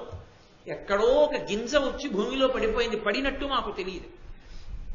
దాని మీద నీళ్లు పడితే భూమిని చీల్చుకుని మెల్లిగా భూమిలోంచి వివరము పైకొచ్చి అందులోంచి ఒక అంకురం ఇలా వచ్చి 2 బద్దలు వచ్చి అది విచ్చుకుని చిగురుటాకు పుట్టి మెల్లిగా పెరిగి పెద్దదవడమా. అసలు ఎవరు పెట్టిన రూపకల్పన ఇదంతా? ఏమిటి అద్భుతం ఈశ్వర. ఎన్ని ప్రాణులు ఇలా జరాయుజములుగా, అండజములుగా, స్వేదజములుగా, ఉద్భుజములుగా ప్రాణులను సృజించి పెంచి పెద్ద చేసి లయం చేస్తున్నారా. ఓ హే భగవన్, మీరు చేసినటువంటి ఈ సృష్టిని, ఈ సృష్టిలోని సారాన్ని తెలుసుకోవడానికి సత్వగుణావలంబకులై వేదాన్ని చదువుకుని ఎవరికీ అపకారం చేయకుండా పరమ భాగవతోత్తములై పవిత్ర జీవనాన్ని గడుపుతున్నటువంటి సాధు పురుషుల జోలికొచ్చి కాలకేయాది రాక్షసులు ఎంతో ఇబ్బంది పెడుతున్నారు, ఎందరినో సంహారం చేస్తున్నారు. దీనికి ఇక మార్గం లేదా? ఎందుకని? వాళ్ళు మేం చంపుదామంటే సముద్రం అడుగుకి వెళ్ళిపోతున్నారు. రాత్రి చీకటి పడిపోయిన తర్వాత సముద్రం అడుగు నుంచి పైకి వస్తున్నారు. పైకి వచ్చి అందరినీ చంపేస్తున్నారు, తెల్లవారేటప్పటికి అడుగుకి వెళ్ళిపోతున్నారు. సముద్రం అడుగునున్న వాళ్ళు మాకు ఎలా కనిపించరు. కాబట్టి దీనికి పరిష్కారం ఏమిటి, మీరే చెప్పాలని అడిగారు విష్ణువుని. ఆయన అన్నారు వెంటనే, కాలకల్పులు ఉగ్రతేజులు కాలకేజుల భూరి రత్నాలయస్తుల వీర్యవంతుల అర్ణవంబ సమస్త సత్వాళి తోపక వట్టివన్ విషయంబు బగున్ వధింపగా పోలతుండు విధంబునన్ పరిపూర్ణ వార్ధి జలోన్నతిన్. వాళ్ళు కాలకల్పుల నుగ్రతేజుల కాలకేయుల భూరి రత్నాలయస్థుల వీర్యవంతుల అర్ణవంబు సమస్త సత్వాళి తోపక వట్టివన్ విషయంబగున్ వధింపగా పోలతుండు విధంబునన్ పరిపూర్ణవార్ధి జలోన్నతిన్. వాళ్ళు యముడితో సమానమైనటువంటి ఉగ్రతేజస్సున్న వాళ్ళ కాలకేయులు. వాళ్ళంత తేలిగ్గా సంహరింపబడరు. వాళ్ళు ఎదురుగుండా కనపడితేనే కొట్టగలరు మీరు. వాళ్ళు కనపడరు, సముద్రం అడుగునున్నారు. సముద్రం అడుగున ఉన్నటువంటి వాళ్ళు మీకు కనపడాలి అంటే సముద్రంలో ఉన్న నీటిని తాగేయాలి. ఎవరన్నా నీటిని అంతటినీ తీసేయాలి. నీటిని తీసేస్తే ఎక్కడ పోసేస్తారు? పోసేస్తే సముద్రపు ఒడ్డున ఉన్నటువంటి నగరాలన్నీ నశించిపోతాయి. కాబట్టి సముద్రం నీళ్ళని పైకి పోయకూడదు. కాబట్టి సముద్రంలో ఉన్న నీటినంతటినీ తాగేవాడు దొరకాలి. ఆ నీళ్ళన్నీ గుటుక్కును గుచ్చేసుకునేవాడు ఉంటే, పైగా మీరు తోడడం మొదలు పెడితే వీళ్ళు తోడుతున్నారని తెలుసుకుని వాళ్ళు పారిపోతారు. కాబట్టి తోడడం మీరు వెంటనే ఒక రాత్రిలో అయిపోతుందా, ఒక పగల్లో అయిపోతుందా? సముద్రంలో నీళ్ళు అవదు. కాబట్టి అక్కడికి వెళ్ళి సముద్రంలో ఉన్న నీళ్లనన్నిటినీ కూడా చటుక్కున ఓ గ్లాసులో ఉన్న నీళ్లు గడగడా తాగినట్టు తాగేసేవాడు ఉండాలి. అంతటి మహాసమర్థుడు ఈ భూమండలమునందెవరో తెలుసా? ఒక్క అగస్త్య మహర్షే. కాబట్టి వరుణజలంబుల మిత్రావరుణ తనూజుండు వీర్యవంతుండై చెచ్చర ద్రావనోపు ఇందర నరుగుడు ప్రార్థింపుడం మహాత్మునగస్త్యున్. అది విష్ణువు యొక్క మాట అంటే అలా ఉంటుంది. వరుణజలంబుల మిత్రావరుణ తనూజుండు. వరుణజలంబుల సముద్రంలో ఉండేటటువంటి జలరాశినంతటినీ త్రాగగలిగిన వాడు ఎవరంటే మిత్రావరుణులకు జన్మించిన వాడు తాగగలడు. అంటే తండ్రి గారి రూపాన్నే కాబట్టి కొడుకు కాబట్టి పొందేస్తాడు. మిత్రావరుణులు అంటే సూర్యుడు వరుణుడు వాళ్ళిద్దరి యొక్క బిడ్డ అగస్త్యుడు. అదేమిటంటే వాళ్ళిద్దరు పురుషులు కదా అంటే అదో చమత్కారం. మహానుభావుడైనటువంటి వశిష్ఠుడు అగస్త్యుడు కుంభసంభవులు. వాళ్ళిద్దరు ఎలా పుట్టారు అంటే ఒక సమయం నేను మీతో మనవి చేశా, ఊర్వశి శ్రీ మహావిష్ణువు యొక్క ఊరువులు తొడల్లోంచి పైకొచ్చింది. ఒక రోజున సూర్య భగవానుడు వెళ్ళిపోతున్నాడు. ఆ సూర్య భగవానుడు ఊర్వశిని చూశాడు. ఆమె అందచందాలు చూసి ఆయన వీర్యము స్ఖలనమైంది, ఆమె పొందుకోరి. అలాగే వరుణుడు చూశాడు, ఆయన యొక్క వీర్యము స్ఖలనమైంది, ఆమె పొందుకోరి. వెంటనే ఊర్వశి ఏం చేసిందంటే సూర్యుని యొక్క వీర్యాన్ని వరుణుడి యొక్క వీర్యాన్ని తీసుకెళ్లి ఒకే కుంభమునందు పోసింది. ఒక పాత్ర ఎందు పోసింది. పోస్తే అందులోంచి ఇద్దరు పిల్లలు పైకొచ్చారు. వాళ్లే కుంభసంభవులు అంటారు, అగస్త్య మహర్షి వశిష్ఠుడు. నాకు తెలుసు ఇలాంటివి మీరు విన్నప్పుడు అదేమిటండి సూర్యనారాయణమూర్తి అంటే అంత ఉపాసన చేస్తాం, అంత నమస్కారం పెడతాం, వరుణుడు పశ్చిమ దిక్కుకు అధిపతి, వాళ్ళు కూడా అంత అన్యాయమైన ప్రవర్తనలో ఉంటారా అని మీకు అనుమానం వస్తుంది. నేను ఎన్నో పర్యాయాలు మీతో మనవి చేశాను. మహాపురుష జననము జరగాలి అని నిర్ణయాన్ని పరదేవత చేస్తుంది ఒకప్పుడు. ఆ తల్లి ఈ జగత్ సృష్టి స్థితి లయములను చెయ్యగలిగినది. ఆ పరదేవత ఆలోచన చేస్తుంది, ఒక మహాపురుషుడు జన్మించాలి, వాడి వలన లోకానికి భవిష్యత్తులో ప్రయోజనం ఉంటుంది. అటువంటి మహాపురుషుడు పుట్టాలి అంటే ఇంకొక మహాపురుషుడి తేజస్సులోంచే పుట్టాలి. ఒక పనికి మాలిన వాడి తేజస్సులోంచి ఒక పనికొచ్చేవాడు రావడం కష్టం. ఒక మహాపురుషుని యొక్క తేజస్సులోంచి వేరొక మహాపురుషుడు ఉద్భవిస్తాడు. కాబట్టి ఆమె కామప్రచోదనం చేస్తుంది, కావాలని కామప్రచోదనం చేస్తుంది. అందుకే అమ్మవారు మన్మధుడు వశుడై ఉంటాడు అమ్మవారికి. ఆమె అనుమతి లేకుండా బాణం వేయలేడు. సూర్యుడి మీదకి వరుణుడి మీదకి మన్మథ బాణాలు పడితే కదండి వీర్యస్ఖలనం. ఎందుకు వేయిస్తుందంటే మహాపురుష జననము కొరకు చేయిస్తుంది. ఆ వీర్యము వారి ధర్మపత్నుల ఎందే ఎందుకు వాళ్ళు విడిచిపెట్టారు అంటే వాళ్ళు కూడా ఆ తేజస్సుని పట్టలేరు. కాబట్టి ఇప్పుడు ఆ తేజస్సు భూమి మీద పడిపోతే ఊర్వశి విష్ణువు యొక్క ఊరువుల నుండి వచ్చినది కనుక ఆమె గ్రహించింది, మహాపురుష జననము కొరకు జరిగింది, దానికి నేను నిమిత్తమయ్యాను. కాబట్టి ఆవిడ తీసుకెళ్లి కుంభంలో పెట్టింది. ఇది భగవంతుని యొక్క అనుగ్రహం. అందుకే వాళ్ళ జననమునకు సామాన్య జననంలా ఉండదు. ఒక్క పరమేశ్వరుడు జరాయుజములుగా అండజములుగా స్వేరజములుగా ఉద్భుజములుగా సృజించగలిగిన వాడు ఆయన సంకల్పం అయితే కుంభంలోంచి ఎందుకు సృష్టించలేడు. కాబట్టి ఇప్పుడు కుంభ సంభవులై అందులోంచి బయటకు వచ్చారు అగస్త్యుడు వశిష్ఠుడు. అందుకే వాళ్ళిద్దరూ కూడా అమిత తేజోవంతులు. వాళ్ళిద్దరి యొక్క స్పర్శ లేకుండా ఏ పురాణం ఉండదు, ఏ వంశం ఉండదు. అంతటి మహాపురుషులయ్యారు. రామచంద్రమూర్తి అంతటి వాడికి గురుస్థానంలో ఉన్నారు వశిష్ఠ మహర్షి. కాబట్టి అందుకనంటున్నారు మహానుభావుడు విష్ణువు, వరుణ జలంబుల మిత్రావరుణ తనూజుండు వీర్యవంతుండై చెచ్చెర త్రావనోపు ఇందరూ అరుగుడు ప్రార్థింపుడు అమ్మహత్మున్ అగస్త్యున్. మీరందరూ వెళ్ళండి అగస్త్యుడి దగ్గరికి, ఆయన్ని ప్రార్థించండి. అందుకే ఆయన చాలా చిత్రమైన రీతిలో పరదేవతానుగ్రహంగా సృజింపబడ్డాడు. ఆయన తాగగలడు సముద్ర జలాన్ని. ఇప్పుడు రోమశ మహర్షి ధర్మరాజుని ఈ విషయం చెప్తూ ఒక మాట అన్నారు. ఆ దేవతలందరూ కూడా అగస్త్య మహర్షి దగ్గరికి బయలుదేరుతూ మనసులో అనుకున్నారట, అవునులే ఆయన సముద్ర జలాల్ని తాగలేకపోవడం ఏమిటి, వింధ్య పర్వతాన్నంతటి దాన్ని అణిచినవాడు కదా అనుకున్నారట. అనుకున్నారయ్యా వాళ్ళు వెడుతూ అగస్త్యుణ్ణి సముద్ర జలాలన్నీ తాగమని అడగడానికి బయలుదేరుతూ, అవునులే అంత శక్తి సంపన్నుడే వింధ్య పర్వతాన్ని అణిచినవాడు కదా అనుకున్నారు. అన్నాడు రోమశ మహర్షి ధర్మరాజు గారితో తీర్థయాత్ర చేయిస్తూ. మీరు మళ్ళీ వెనక్కి వస్తుండాలి ఒక్కొక్కసారి అంటే ధర్మరాజు గారు అన్నాడు, ఆగండి ఆగండి ఆగండి ఆగండి, వింధ్య పర్వతాన్ని కూడా అణిచాడు అగస్త్యుడు ఒకసారి, ఏది ఆ కథ కూడా నాకు చెప్పండి అన్నాడు. అంటే మళ్ళీ ఇప్పుడు సముద్రం దగ్గరికి ఎడుతున్న వాళ్ళ దగ్గర నుంచి అగస్త్యుడు వింధ్య పర్వతాన్ని అణిచిన వైపుకి కథ తిరిగిపోతాడు. కాబట్టి ఇప్పుడు వెంటనే రోమశ మహర్షి అన్నారు, ఒకానొకప్పుడు వింధ్య పర్వతానికి కోపం వచ్చి, ఎందుకు కోపం వచ్చిందో తెలుసా? నిమ్మి ఇరుండు మేరుధరణీధరనాథు ప్రదక్షిణంబుగా ద్రిమ్మరుచున్న చూచి పటు దీధితికింకర మల్గి వింధ్యశైలం మనియన్ దినేంద్ర అచల ప్రభునన్ను ప్రదక్షిణంబు నిచ్చమ్మున చేయకేల మతి తప్పితివి మేరువు కొల్వ నీటికిన్.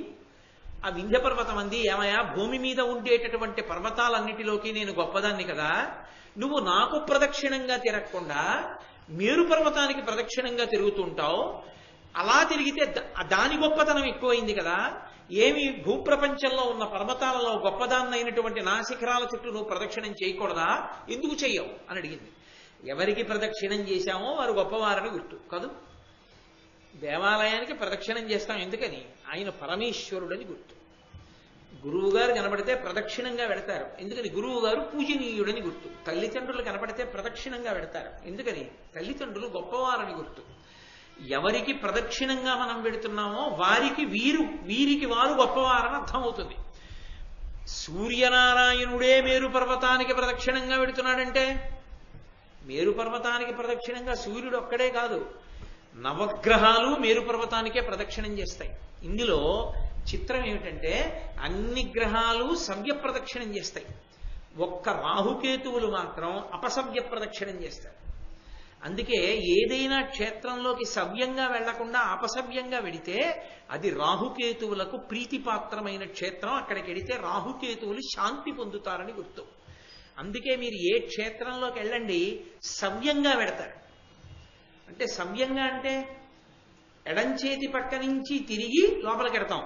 ఒక్క శ్రీకాళహస్తి క్షేత్రంలోకి ప్రవేశించినప్పుడు మాత్రం అపసవ్యంగా వెడతాం.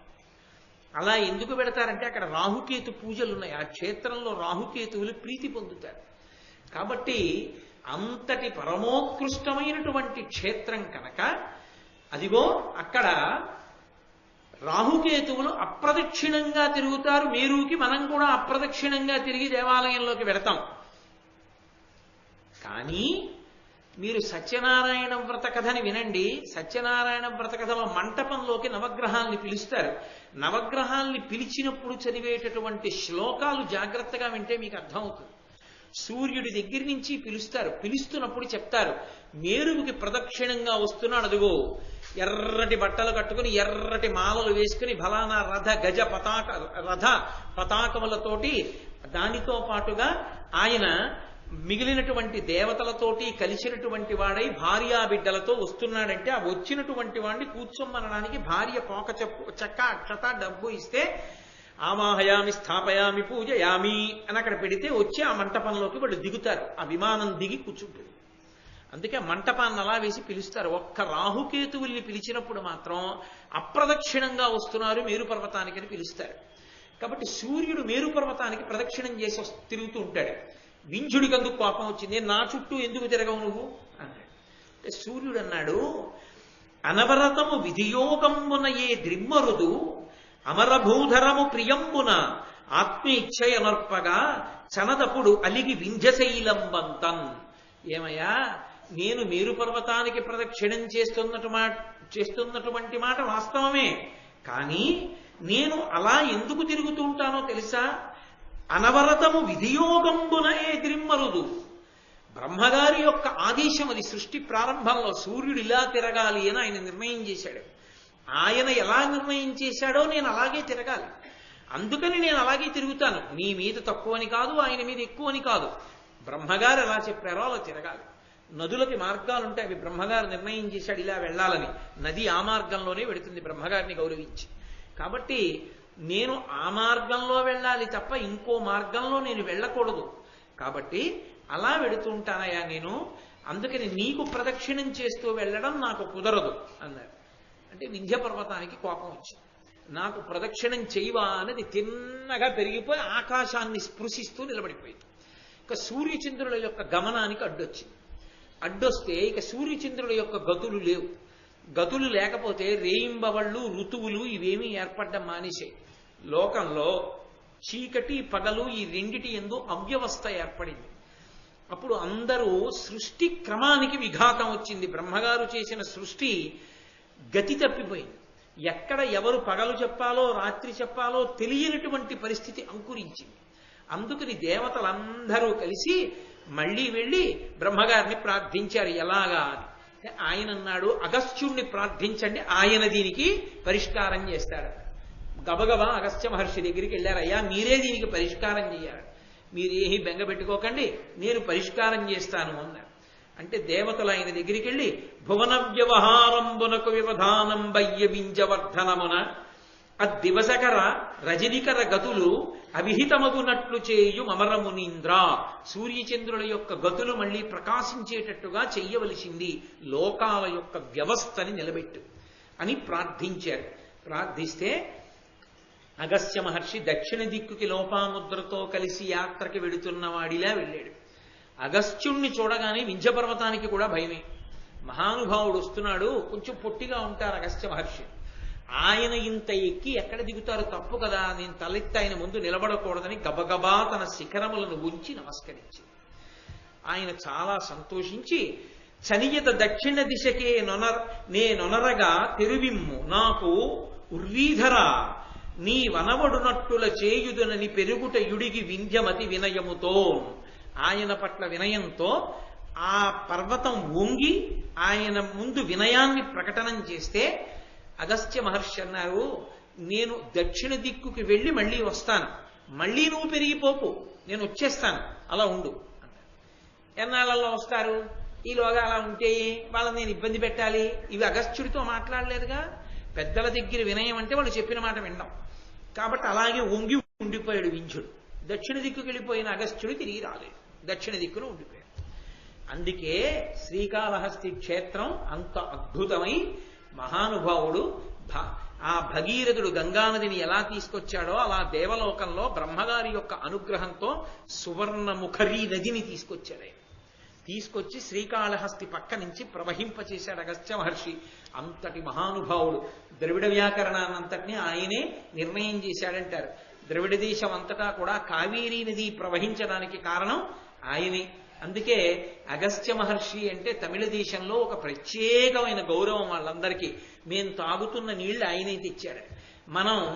మనకి గౌతముడు గోదావరి ఇచ్చాడని ఎక్కడా గౌతముడికి విగ్రహం పెట్టకపోయినా ఏం పూజ చేయకపోయినా కృతజ్ఞులమై గోదావరి నీళ్లు తాగేసినా తమిళ దేశం వాళ్ళు అలా చేయరు.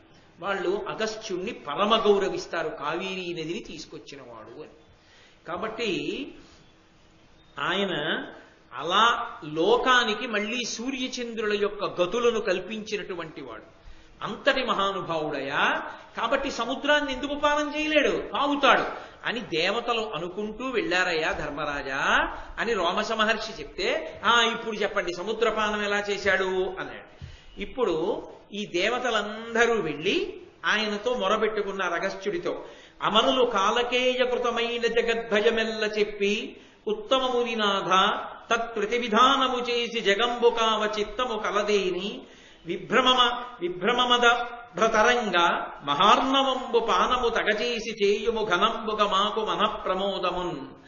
నువ్వు లోకములనన్నిటినీ రక్షించాలి అని అనుకుంటే కాలకేయాదులు సముద్రపు అడుగున దాక్కున్నారు కనుక వాళ్ళు మాకు కనపడితే కాని సంహరించలేం గనక భయంకరమైనటువంటి తరంగములతో ఉన్న ఆ సముద్రాన్నంతటినీ నువ్వు పానము చెయ్యవలసింది అని అగస్త్య మహర్షిని అడిగారు. వెంటనే అగస్త్య మహర్షి అందరు చూచుచుండగ మహబ్ధిజలంబుల త్రావే విష్టపానందకరుండు అగస్త్యుడు అఘనాశుడు అట్లు పయోధి రిక్తమైనంది మీ కూర్మ కర్కటక నక్ర భుజంగ చెయంబుతో భయం బందుచు కాలకేయులు బయల్పడితో చిరి దాని లోపలం. ఆయన రెండైతే సముద్రాన్ని తాగేస్తానని గబగబా సముద్రం దగ్గరికి వెళ్ళాడు. ఎవరు వస్తారులే అనుకున్నారు, వాళ్ళు లోపల ఉన్నారు. అసలు ఊహిస్తారేడు సముద్రాన్ని తాగేవాడు వాడు వస్తాడని. ఆయన చటుక్కన వెళ్ళి ఆచమనం చేశాడంటారు. ఆయన చేయలేదు. ఎందుకంటే ఆచమించాలి అంటే 3 మాటలు పుచ్చుకోవాలి. సముద్రం అంతా కలిపి అగస్త్య మహర్షి యొక్క ఇలా పుక్కిట పడితే ఒక్క మాటే సరిపోయింది, లోపలికి పుచ్చేసుకున్నాడు. ఆయన మంత్రశక్తి అటువంటిది. నర్మదా నది వరదలనన్నిటినీ తన కమండలంలోకి పట్టారు శంకరాచార్యుల వారు. ఎలా పడతారు? అదే వెనక్కి తీసుకొచ్చే పద్ధతి ఉంటుంది. ముందుకు ఎలా విస్తరిస్తారో విస్తరించిన దాన్ని వెనక్కి కూడా తీస్తారు. మనకి చూడండి బీటింగ్ రిట్రీట్ అంటారు, మళ్ళీ వెనక్కి వెళ్ళిపోవడం. రిపబ్లిక్ డే నాడు ప్రొసెషన్ వెళ్తుంది, మర్నాడు బీటింగ్ రిట్రీట్ వెనక్కి వెళ్తుంది. అలా ముందుకు విస్తరించినటువంటిది ఈశ్వర శాసనం, దాన్ని వెనక్కి తేగలగడం యోగ బలం. తంతు అంటారు, ముందుకెడుతుంది. దూదిని పట్టుకుని ఇలా ఇలా ఇలా ఇలా ఇలా ఇలా సాగదీస్తారు. మా చిన్నతనంలో ఒత్తులు చేయడానికి కచ్చికిని ఇలా ముట్టుకుంటూ ఆవు పాలలో తడుపుకుంటూ ఇలా ఇలా ఇలా ఇలా ఆవు పత్తి పట్టుకుని ఇలా లాగుతూ ఉండేవారు, ఆవు పాలలో చేపెడుతూ. అది పెద్ద పొడుగ్గా వస్తున్నప్పుడు దాన్ని పేటలు వేసి తుంపి ఒత్తులు చేసి దీపం పెట్టుకోవడానికి సిద్ధం చేసేవారు. అలా తంతు అంటారు. ఆ దూదిలోంచి తంతువుగా తీగ పెడుతుంది. ఇప్పుడు తీగని మళ్ళీ తీసుకెళ్లి దూదిగా చేయగలవా? చెయ్యగలరు, యోగశక్తి ఉంది. అలా వరదలు రావడం ఈశ్వర శాసనం. ఆ వరదలన్నింటినీ ఒక్క కమండలంలోకి పట్టేయగలగడం యోగశక్తి. అది ఆ శక్తి ఉన్నవాడు చేస్తాడు. నీకు లేదు కాబట్టి అలా ఎలా చేస్తారని అడగకూడదు. మీరు ఎలా కోస్తారండి గుండెని అడగకూడదు. డాక్టర్ గారికి వచ్చు కాబట్టి కోస్తాడు. కాబట్టి నువ్వు కొన్ని కొన్ని చూడలేదు కాబట్టి నీ బతుకులో వాడెవడో అలా చేయడం చెప్పడానికి నువ్వు సరిపో. నువ్వు చూడలేకపోయావు, నీ దరిద్రం, అంతే, దురదృష్టం తప్ప. నేను చూడలేదు కాబట్టి వాడెవడో చేయలేడండి అనడం మాత్రం చాలా సాహసం. ఆ మాట అనకూడదు. రాష్ట్రపతిని ఎన్నుకోవడం నువ్వు చూసావా? రాష్ట్రపతిని గౌరవిస్తున్నావా లేదా? పేపర్లో చదువుకుని రాష్ట్రపతిని గౌరవిస్తున్నావే. ఎన్నిక చూడకపోయినా ఒక మహాపురుషుడు అలా చేస్తాడని పుస్తకంలో ఉంటే చదివి నమ్మకడానికి నీకేమిటి అభ్యంతరం? మరి అక్కడ నీకు నమ్మకం ఉందా, ఇక్కడ నమ్మకం లేదా? అంటే ఓ చోట నమ్మకం ఉండి ఓ చోట నమ్మకం లేనివాడి వీధులెక్కి ప్రసంగం చేసేవాడివే. ఎలా నీ గురించి నేను విశ్వాసంలోకి తీసుకోవడం? కాబట్టి అది ధూర్తతనం, అలా మాట్లాడకూడదు, తప్పది. కాబట్టి సముద్రాన్నంతటినీ కూడా ఆయన ఒక్కసారి పానం చేసేసాడు. పానం చేసేస్తే సముద్రం లోపల ఉండేటటువంటి ప్రాణులన్నీ కూడా చేపల దగ్గర నుంచి, ఎండ్రకాయల దగ్గర నుంచి, మొసళ్ళ దగ్గర నుంచి, పాముల దగ్గర నుంచి అన్నీ ఒక్కసారి కనబడ్డాయి. మొత్తం నీళ్లు తాగేశాడు కదా. కనబడినప్పుడు కాలకేయులు అనుకున్నారు రాత్రి కదా మనం వెళ్ళాలని పడుకున్నారు. నీరు తీసేయగానే వాళ్ళు కనబడ్డారు. కనబడగానే దేవతలందరూ ఆయుధాలు పట్టుకుని సిద్ధంగా ఉన్నారు కదా, అదిగోరా అన్నారు, వేసేశారు ఆయుధాలు. వెయ్యగానే కాలకేయాది రాక్షసులందరూ చనిపోయారు, కొందరు ఓడిపోయారు, కొందరు పారిపోయారు, కొందరు పాతాళ లోకంలోకి వెళ్ళిపోయారు. వెళ్ళిపోయిన తరువాత ఇప్పుడేమైందంటే అక్కడ ఉన్నటువంటి నీళ్లన్నింటినీ అగస్త్య మహర్షి పుచ్చేసుకుని చూస్తున్నారు. కాసేపు యుద్ధం అయింది. యుద్ధం అంతా అయిపోయిన తర్వాత వాళ్ళందరూ పారిపోయారు, చచ్చిపోయారు. ఆ గొడవంతా తీరిపోయింది అమ్మాయి అనుకుని, ఇంత పెద్ద బురద ఇది ఇలా ఉండకూడదు, మళ్ళీ సముద్రం ఉండాలి కదా అని చెప్పి అగస్త్య మహర్షిని అన్నారు. అయ్యా మీరు వదిలిపెట్టేసేయండి, తాగిన నీళ్లు మళ్ళీ వదిలిపెట్టేస్తే సముద్రాలు నిండిపోతాయి అన్నాడు. ఆయన అన్నాడు, మున్న జీర్ణంబయ్య మున్నీటి నీరు నా కడుపున, నేనింకా బడయనేర జలరాశి నిండంగ జలముండు నావుడు అమరులు మునులును కమలగర్భుగానంగదని దేవా మీనాకరంబేమి తెరగున నిండు మాకెరుగ చెప్పుమా అని నా విన్నపంబు చేసిన పెద్ద పొద్దు చింతించి వారులకు విరించి ఎనియే వనది పెద్ద కాలమున భగీరథుడను వాడు ఇంచుగాని వసుధ నరులు పూని దీని నింపగానోపరణవుడు అమరవరులు మునులు అరిగి అరినా. వీళ్ళందరూ కూడా అగస్త్యుడు వంక తిరిగి అన్నారు, అయ్యా మీరు పుచ్చుకున్న నీళ్లు వదిలేస్తే సముద్రం నిండిపోతుంది, మనం వెళ్ళిపోదాం అన్నారు. ఆయన అన్నాడు, మీరు నన్ను పుచ్చుకోమని చెప్పారు కానీ మళ్ళీ వదిలిపెట్టాలని నాకు చెప్పలేదు. అవి జీర్ణం అయిపోయాయి, నాలో లేవు. ఇప్పుడు నేను ఎక్కడి నుంచి తేనా నీళ్ళు అన్నాడు. అమ్మ బాబోయ్, ఇది ఎక్కడికి కూడా సముద్రం లేదంటున్నాడు, జీర్ణం అయిపోయింది అంటున్నాడని అందరూ కలిసి వాళ్ళ బ్రహ్మగారి దగ్గరికి వెళ్ళారు. అయ్యా మేము మాట్లాడటంలో పొరపాటు వచ్చింది, ఇన్ని తాగమన్నా మళ్ళీ వదలాలని చెప్పలేదు. మేము తీరా రాక్షస సంహారం చేసి వదలమంటే ఆయన అన్నారు జీర్ణం అయిపోయాయి అన్నారు. ఆయన అడగడానికి మేము సరిపోం, మాదే కదా తప్పు. కాబట్టి ఇప్పుడు మళ్ళీ సముద్రాలు ఎలా నిండుతాయి అన్నారు. అంటే బ్రహ్మగారు కాసేపు కళ్ళు మూసుకుని తెరిచి చిరునవ్వు నవ్వి అన్నాడు, దాన్ని నింపేవాడెవడు లేరా ఇప్పుడు. ఇంకా భగీరథుడని ఒక ఆయన వస్తాడు, ఆయన వల్ల మళ్ళీ సముద్రాలన్నీ నిండుతాయి నీళ్లతో. కాబట్టి మీరు పోండి, మీ పనులు మీరు చేసుకోండి అన్నాడు. కాబట్టి పెద్ద బురద కయ్యలు ఉండిపోయి, చాలా కాలం నీళ్లు ఉండిపోయాయి కదా మరి. అందుకని సముద్రానికి బదులుగా పెద్ద పెద్ద బురదతో కూడిన కయ్యలు ఏర్పడిపోయి ఉండిపోయి ఒక్కొక్కసారి పురాణానికి పురాణానికి తేడా వస్తుంది. ఇప్పుడు మీరు చదివేటటువంటి ఘట్టాల్లో తేడాలు కనపడతాయి. కంగారు పడకండి, నేను దానికి ఎందువల్ల వస్తుందో ఆఖరణ చెప్తాను. కాబట్టి పక్క వాళ్ళని తొడగొట్టేసి మోకాలు కొట్టేసి భుజాలు కొట్టేసి దాని గురించి వెంటనే అల్లరి పడిపోకండి. కాబట్టి అప్పుడు ఇలా కొంతకాలం నడిచిన తరువాత ఇక్ష్వాకు వంశంలో సగరుడు అనబడేటటువంటి చక్రవర్తి ఉద్భవించాడు. ఆ సగరుడు అనేటటువంటి చక్రవర్తి హైహయులను జయించినటువంటి వాడై సమస్త భూమండలాన్ని పరిపాలిస్తున్నాడు. కానీ ఆయనకి పుత్ర సంతానం లేదు. ఆయన కొడుకుల కోసమని తన భార్యలైనటువంటి వైదర్భితో శైబ్యతో, ఇక్కడ కూడా భార్యల పేర్లు తేడా. శ్రీరామాయణంలో ఉన్నటువంటి భార్యలు కేశిని సుమతి, ఇక్కడికి వచ్చేటప్పటికి వైదర్భి శైబ్య, ఈ ఇద్దరు భార్యలతో సగరుడు పరమశివుడి గురించి తపస్సు చేశాడు. పరమశివుని గురించి తపస్సు చేస్తే పరమశివుడు ప్రత్యక్షమయ్యాడు సగరుడికి. అక్కడ భృగు మహర్షి యొక్క అనుగ్రహంతో పుట్టారు రామాయణంలో. భారతంలో పరమశివానుగ్రహంతో పుడుతున్నారు. తేడా ఉంది. అంటే వ్యాసుడు ఒకలా వాల్మీకి ఒకలా రాశారా అండి అని తొందరపడిపోకండి. కాబట్టి పరమశివుడు ప్రత్యక్షమై అన్నారు, వైదర్భికి 16,000 మంది జన్మిస్తారు, శైబ్యకి ఒక్కడే కొడుకు పుడతాడు. వైదర్భికి జన్మించిన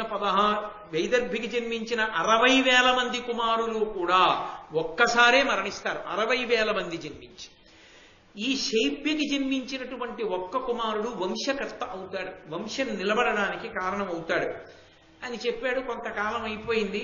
ఆయన చెప్పినట్టే శైబ్యకి ఒక కుమారుడు జన్మించాడు. ఆయనకి అసమంజసుడు అని పేరు పెట్టాడు సగరుడు. ఈమెకి ఈ వైదర్భికి సంతానం కలగకపోగా ఒక సొరకాయ లాంటిది ఒకటి పుట్టింది.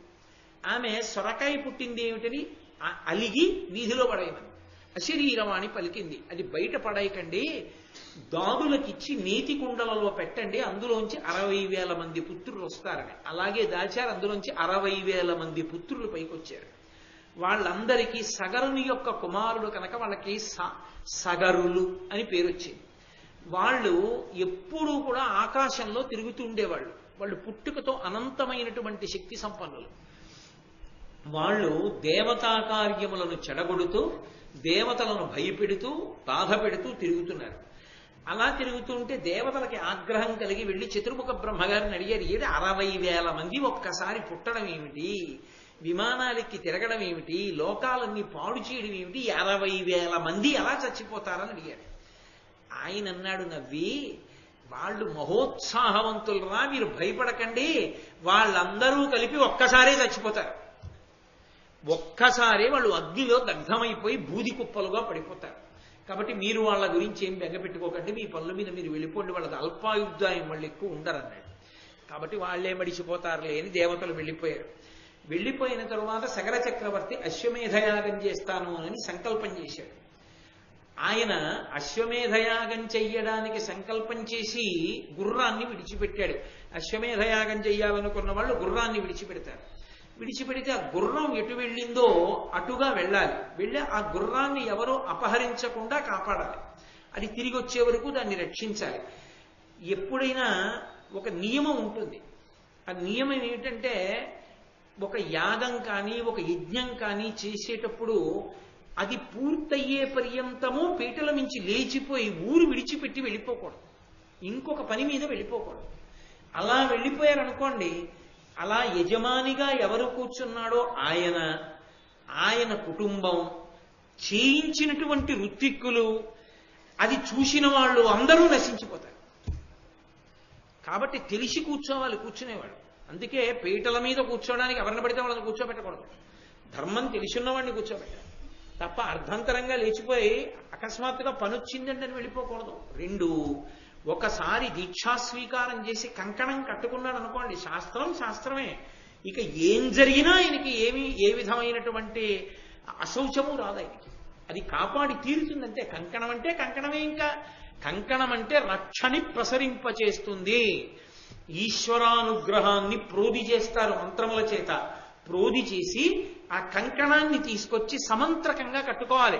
ఎలా పడితే అలా చెప్పులేసుకుని అది కట్టేసుకుంటే ఇంకా దాని శక్తి ఉండదు. ఎలా కట్టుకోవాలో అలా కంకణాన్ని, అంటే జలపాత్ర మీద పెట్టి కుంభం మీద చేతిని పెట్టి కట్టించుకోవాలి. భర్త అయితే భార్య చేత, భార్య అయితే భర్త చేత కట్టించుకోవాలి. అలాగే పెళ్లి కానటువంటి పిల్లలైతే తండ్రి కానీ తల్లి కానీ కడతారు కంకణాన్ని. కాబట్టి ఆ కంకణం ధారణ చేసిన తరువాత పీటల మించి లేవకూడదు. కాబట్టి ఇప్పుడు మరి ఏ ధైర్యం చూసుకుని విడిచిపెట్టాడు గుర్రాన్ని?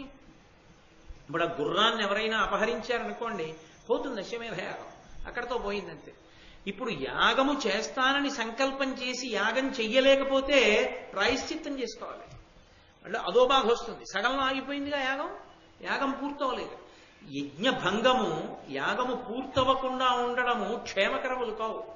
యాగం పూర్తయిపోవాలి. అందుకే దక్షయజ్ఞ ధ్వంసం చేసిన పరమశివుడంతటి వాడు మళ్ళీ దక్షుడికి ప్రాణం ఇచ్చి మేకతలకై పెట్టి ఒరే వెళ్ళి కూర్చుని ఆ యజ్ఞం పూర్తి చేసేయన్నాడు. మన దక్షారామంలోనే జరిగింది దక్షయజ్ఞం.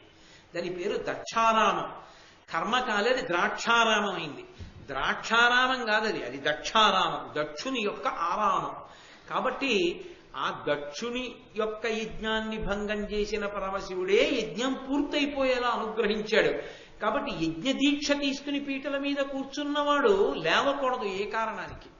అంటే ఇప్పుడు గుర్రం కనపడకుండా పోతే లేవచ్చా? లేవకూడదు. అది కూడా ఒక పరీక్షకి లోనవుతుంది. ఎంత నిలబడతాడు ధర్మానికి చూద్దాం అని పరీక్షకి లోనవుతారు ఒక్కొక్కసారి. అది తట్టుకోగలిగినటువంటి వాడై ఉండాలి. అందుకని సగర చక్రవర్తి కూర్చున్నాడు పీటల మీద, అశ్వమేధయాగం మొదలుపెట్టారు, గుర్రాన్ని విడిచిపెట్టారు. ఆ గుర్రం తిరుగుతోంది భూమండలం మీద. సగర చక్రవర్తి గుర్రంగా పట్టగలిగిన వాడెవరు అనుకున్నాడు. అది ఈ ఇంకిపోయినటువంటి సముద్రాలున్న ప్రాంతంలోకి వెళ్ళి అంతర్ధానం అయిపోయింది. అంతర్ధానం అయిపోయిందన్న మాటకి గుర్తేమిటి? దేవతలే చేశారని గుర్తు. దివు అంటే తేజస్సు, జ్యోతిస్వరూపులైనటువంటి వాళ్ళు చేశారు. ఎందుకు చేశారు? దానికి ఒక కారణం ఉంటుంది. కారణం లేకుండా వాళ్ళు చేయరు. వాళ్ళు దాన్ని తీసేశారు. తీసేస్తే మళ్ళీ ఎక్కడో పెట్టేశారు. అది ఎక్కడ పెట్టారో తెలుసుకోవాలి ఇప్పుడు, లేకపోతే యజ్ఞం పూర్తవదు. కాబట్టి సగర చక్రవర్తి లేవచ్చా పీటల మించి? లేవకూడదు. కాబట్టి ఆయన అన్నాడు, ఒరే నాకు పరమ దక్షులైనటువంటి వారు, శక్తివంతులైన వాళ్ళు 60,000 మంది కొడుకులు ఉన్నారు కదరా మీరు. కాబట్టి మీరు ఓ సగరులారా, మీరు 60,000 మంది వెళ్ళి గుర్రాన్ని వెతకండి ఎక్కడుందో అన్నాడు. వాళ్ళు భూమండలాన్నంతటినీ వెతికేశారు. ఎక్కడా గుర్రం కనపడలేదు. ఎక్కడా గుర్రం కనపట్టలేదంటే ఈ లోకంలో లేదు గుర్రం. ఇంకెక్కడుంటుంది? ఉంటే ఊర్ధ్వలోకాల్లో ఉండాలి, లేకపోతే పాతాళ లోకంలో ఉండాలి. సాధారణంగా యజ్ఞభంగం ఎవరు చేస్తారు? రాక్షసులు చేస్తారు. రాక్షసులు ఎక్కడ ఉంటారో పాతాళ లోకంలో ఉంటారు. కాబట్టి పాతాళంలో వెతుకుతాను రండి అన్నారు. పాతాళానికి ఎలా పెడతారు? భూమిని తవ్వేయాలి. తవ్వాలి అంటే కొంచెం నీళ్ళవి పోసి కాస్త మెత్తమెత్తగా ఉందనుకోండి, తవ్వేయడం తేలిక. ఒరే ఎలాగో నీళ్లు ఎండిపోయాయి, బురదగా ఉంది, ఇక్కడ గోతులు తవ్వుదాని రండి అన్నారు. అని వాళ్ళు ఇంకిపోయిన సముద్రాల దగ్గర గోతులు పెట్టి పాతాళ లోకానికి వెళ్ళారు. వీళ్ళు దేవతల్ని ఇబ్బంది పెడుతున్నారనే కదూ దేవతల వ్యూహం. ఈ లోకమునంతటినీ కూడా తనదిగా భరించేటటువంటి శ్రీ మహావిష్ణువు కపిల మహర్షి రూపంలో పాతాళ లోకంలో కూర్చుని ఆయన తపస్సు చేసుకుంటున్నారు ఆ టైంలో. అంటే ఆయన అప్పటికి ఆ అవతార స్వీకారం చేసి ఉన్నారు. అవతారము అంటే ఒక్కొక్క ప్రయోజనం కోసం ఒక్కొక్కసారి ఆయన భూమండలానికి వస్తారు. ఆయన అప్పుడు ఒక ప్రయోజనానికి వచ్చారు, ఏదో దేవహూతి కర్దములకు. అందులో దేవహూతికి ప్రత్యేకంగా జ్ఞానబోధ చేయడం కోసం వచ్చింది కపిలావతారం. దానితో పాటుగా తను సృజించినటువంటి భూమిని పాడు చేస్తున్నటువంటి ఈ సగరుల జోలికి వెళ్ళి ఆ సగరుల్ని సంహరించడానికి కూడా ఆయన వచ్చాడు. కాబట్టి ఆయన తపస్సు చేసుకుంటూ కూర్చున్నాడు. మంచి జ్ఞానము కలిగిన వాడిగా ఆవిర్భవించి ఉన్నాడు కనుక ఆ సమయంలో. భూమి జోలికి వెడితే ఒకటి భగవానుడు అంగీకరించడు విష్ణు. ఎందుచేత అంటే భూమికి ఒక రహస్యం ఉంటుంది. పృథివీ సూక్త భూసూక్తం అని ప్రత్యేకంగా జరుగుతుంటారు. దానికి వసుంధర అని పేరు. సమస్త ఐశ్వర్యమునకు గని ఏది అంటే భూమి. ఈ భూమియే సమస్తమునకు ఆధారం. మనం నిలబడ్డామంటే భూమి మీదే, ఇల్లు కట్టుకుంటే భూమి మీదే, తినాలంటే భూమిలోంచే రావాలి, ఏదైనా భోగం అనుభవించాలంటే భూమిలోంచి వచ్చిందే భోగానికి కారణం. ఓ మంచం మీద పడుకోవాలనుకోండి, ఓ చెట్టు భూమిలోంచి వస్తే చెట్టునే మంచంగా మార్చుకుని పడుకోవాలి. ఓ కుర్చీ చేయించుకోవాలంటే కొయ్య కావాలంటే చెట్టు ఉండాలి. ఓ కారు చేయించుకోవాలంటే ఇనుము రావాలంటే గనిలోంచి భూమిలోంచి రావాలి. కారు పరిగెత్తాలంటే పెట్రోల్ కావాలంటే భూమిలోంచి రావాలి. సమస్త ఐశ్వర్యములకు గని భూది. ఆఖరికి పడిపోయిన వాడు కూడా చిట్ట చివరికి భూమిలోకే వెళ్ళిపోతాడు. మలమూత్రములు ఆమె ముఖం మీద విసర్జించిన నా బిడ్డలని ఆవిడ ఓర్చి పుచ్చుకుంటుంది. ఆఖరణ శరీరం పడిపోయినప్పుడు చేరిపోయేది కూడా నిజానికి ఆ తల్లి ఒడిలోకే చేరిపోతాం. అంతటి మహాస్వరూపం ఆ తల్లిది, భూదేవిది. అటువంటి భూదేవి శ్రీ మహావిష్ణువు యొక్క ఇల్లాలు, ఆయన భార్య కనుక మనకి తల్లి. అటువంటి భూదేవి గమ్మత్తు ఏమిటంటే, మళ్ళీ ఇదే భూమికి పార్వతీదేవి శాపం సుబ్రహ్మణ్య జననమునందు. ఎంత ఘోరమైన శాపం ఇచ్చిందంటే పార్వతీదేవి, ఈ భూమి శివవీర్యాన్ని పట్టింది ఒకప్పుడు. అది ఏదైనా సహిస్తుంది కానీ ఆడది తన భర్త తేజస్సు తాను పట్టుకోవాలి తప్ప తన భర్త తేజస్సుని వేరొకరు పట్టుకుంటే, వేరొకరు వహిస్తే ఆ స్త్రీని భార్యారూపంలో ఉన్న స్త్రీ సహించలేదు. దాన్ని పార్వతీదేవే అంగీకరించలా. నా భర్త తేజస్సును నువ్వెందుకు పట్టావని, పరమహీనమైన పని చేశావు కాబట్టి హీనమైన బ్రతుకే నీకు ఇస్తున్నాను. ఏమిటో తెలుసా? తండ్రికి భార్యవే, కొడుక్కి భార్యవే నువ్వు. దారుణం కాదు? కొడుక్కి తండ్రి భార్య తల్లి తప్ప కొడుక్కి మళ్ళీ ఆమె భార్య కాదు. కానీ భూమికి భూపతులు అంటారు. తండ్రి రాజ్యం చేస్తాడు భూపతి. తండ్రి మరణిస్తే కొడుక్కి పట్టాభిషేకం అవుతుంది. కొడుకెవరు? భూపతి. అప్పుడు ఏమైంది? ఇద్దరూ భూపతులే. తండ్రికి కొడుక్కి కూడా భూమిపతులు అయ్యారు వాళ్ళు. నువ్వు అలా పిలిపించుకుంటావు. దాని వలన ఎంతో సిగ్గుపడవలసిన లక్షణాన్ని పొందవలసి వస్తుందని పార్వతీదేవి శాపం వచ్చింది భూమికి ఒకానొకప్పుడు. ఇవన్నీ మనుష్యులు తప్పు చెయ్యకూడని ఏ ఉన్నాయో, ఏ తప్పు చేస్తే అత్యంత ప్రమాదాలు వస్తాయో నిరూపణం చేశాయి కావ్యాలు, పురాణాలు. కాబట్టి ఆ తల్లి విష్ణువు యొక్క భార్య భూమి. ఆ తల్లి జోలికి వెడితే ప్రమాదం. ఆమె ఎందు 2 లక్షణములు ఉంటాయి. ఎంత ప్రజ్ఞ అయినా మనుష్యుడు పొంది ఉండవచ్చు ఈశ్వరానుగ్రహంతో. అంగుళం భూమిని పెంచలేడు, అంగుళం భూమిని తగ్గించలేడు. తనది భూమి అన్నవాడు భూమిలో కలిసిపోతాడేమో కానీ భూమిని తనతో పట్టుకుని వెళ్ళేవాడు లేడు. కానీ ఎవడు భూమిని పాడు చేసే ప్రయత్నం చేస్తాడో, భూమిలో ఉన్నవన్నీ తనవిగా చేసుకునే ప్రయత్నం చేస్తాడో, వాడు ఎప్పుడైనా ఏ యుగంలోనైనా విష్ణువు చేత బాధింపబడుతూ ఉంటాడు. మీరు చూడండి, యజ్ఞవరాహావతారం ఎందుకు ఎత్తాడు? భూమిని సముద్రంలోకి తీసుకెళ్తేనే. హిరణ్య కసిప్ అన్న మాటకు అర్థం ఏంటో తెలుసా? కసిప్ అంటే మంచం, భోగించడం. అన్నీ నావి అన్నీ నావి అని భూమి మీద ఉన్నవన్నీ నావి నావి అంటే హిరణ్య కసిపుడిని చంపేశాడు. అప్పటి నుంచి ఇప్పటికీ భూమి జోలికి వెడితే భగవానుడు ఒప్పుకోడు. అందుకే భూమిని ఎంతవరకు వాడాలో అంతవరకే వాడాలి. అందుకే ఒక మాట చెప్తారు, పాదాలు వేసి నడుస్తున్నప్పుడు చప్పుడు వినపడకూడదు. నువ్వు నడవడానికి అవసరమైనంత దట్టించాలి తప్ప నీ కాలి చప్పుడయ్యేటట్టుగా భూమిని తన్నకూడదు. తంతే దోషం వస్తుంది. మా చిన్నతనంలో నడుస్తున్నప్పుడు చప్పుడు వస్తే దెబ్బలాడేవారు. ఏమిటో అలా నడుస్తావు, తేల్చి వేయి అడుగు, ఎందుకు అలా చప్పుడు వస్తుంది అనేవారు. చప్పుడు రాకూడదు అలా. కాబట్టి భూమిని దట్టించిన చప్పుడు రాకూడదు. బతుకు లేదు కాబట్టి నడవాలంతే. అది ఆ భూమి అన్నపూర్ణాతత్వాన్ని పొందుతుంది.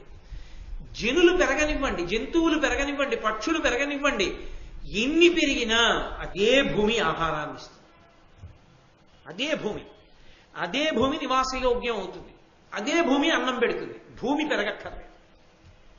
అది భూమికి ఉన్న గొప్పతనం. అది అన్నపూర్ణ తత్వము అని పిలుస్తారు.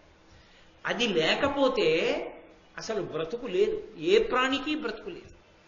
అటువంటి తల్లి అయినటువంటి భూమి జోలికి వెడితే ఆయన అంగీకరించాడు. ఆ భూమిని గోతులు తవ్వి వాళ్ళు లోపలికెళ్ళి ఆ సగరులు 60,000 మంది కూడా కపిల మహర్షి ఆశ్రమంలో వదిలేశారు గుర్రాన్ని. వాళ్ళకి ఏం కావాలి? గుర్రం కావాలి. కనపడింది, గుర్రాన్ని తీసుకుని ఇంటికి వెళ్ళిపోతే అయిపోయింది కథ. వాళ్ళు అలా అనుకోలేదు. ధూర్తతనం ఉన్నవాళ్ళు కదూ. దొంగముని ముచ్చుముని అన్నారు భారతంలో. అయితే వాళ్ళ మాటలు అనేటప్పటికీ కపిల మహర్షి కళ్ళు తెరిచి చూశారు. ఓహో, చాలా ధూర్తతనం ఉంది రోయని ఒక్కసారి హుంకారం చేసి కోపాన్ని పొందారు. అంతే, ఆయన కోపమే అగ్నిహోత్రమైంది. అది వచ్చి వీళ్ళ మీద పడింది. అది వచ్చి వీళ్ళ మీద పడేటప్పటికి 60,000 మంది దగ్ధమైపోయి బూది కుప్పలుగా అయిపోయారు. 60,000 మంది 60,000 బూది కుప్పలుగా పడ్డారు. పడిపోయింది, యజ్ఞం అవ్వదు. ఎందుకంటే గుర్రం లేదు. అశ్వమేధ యాగం పూర్తవ్వాలంటే గుర్రం తిరిగి రావాలి.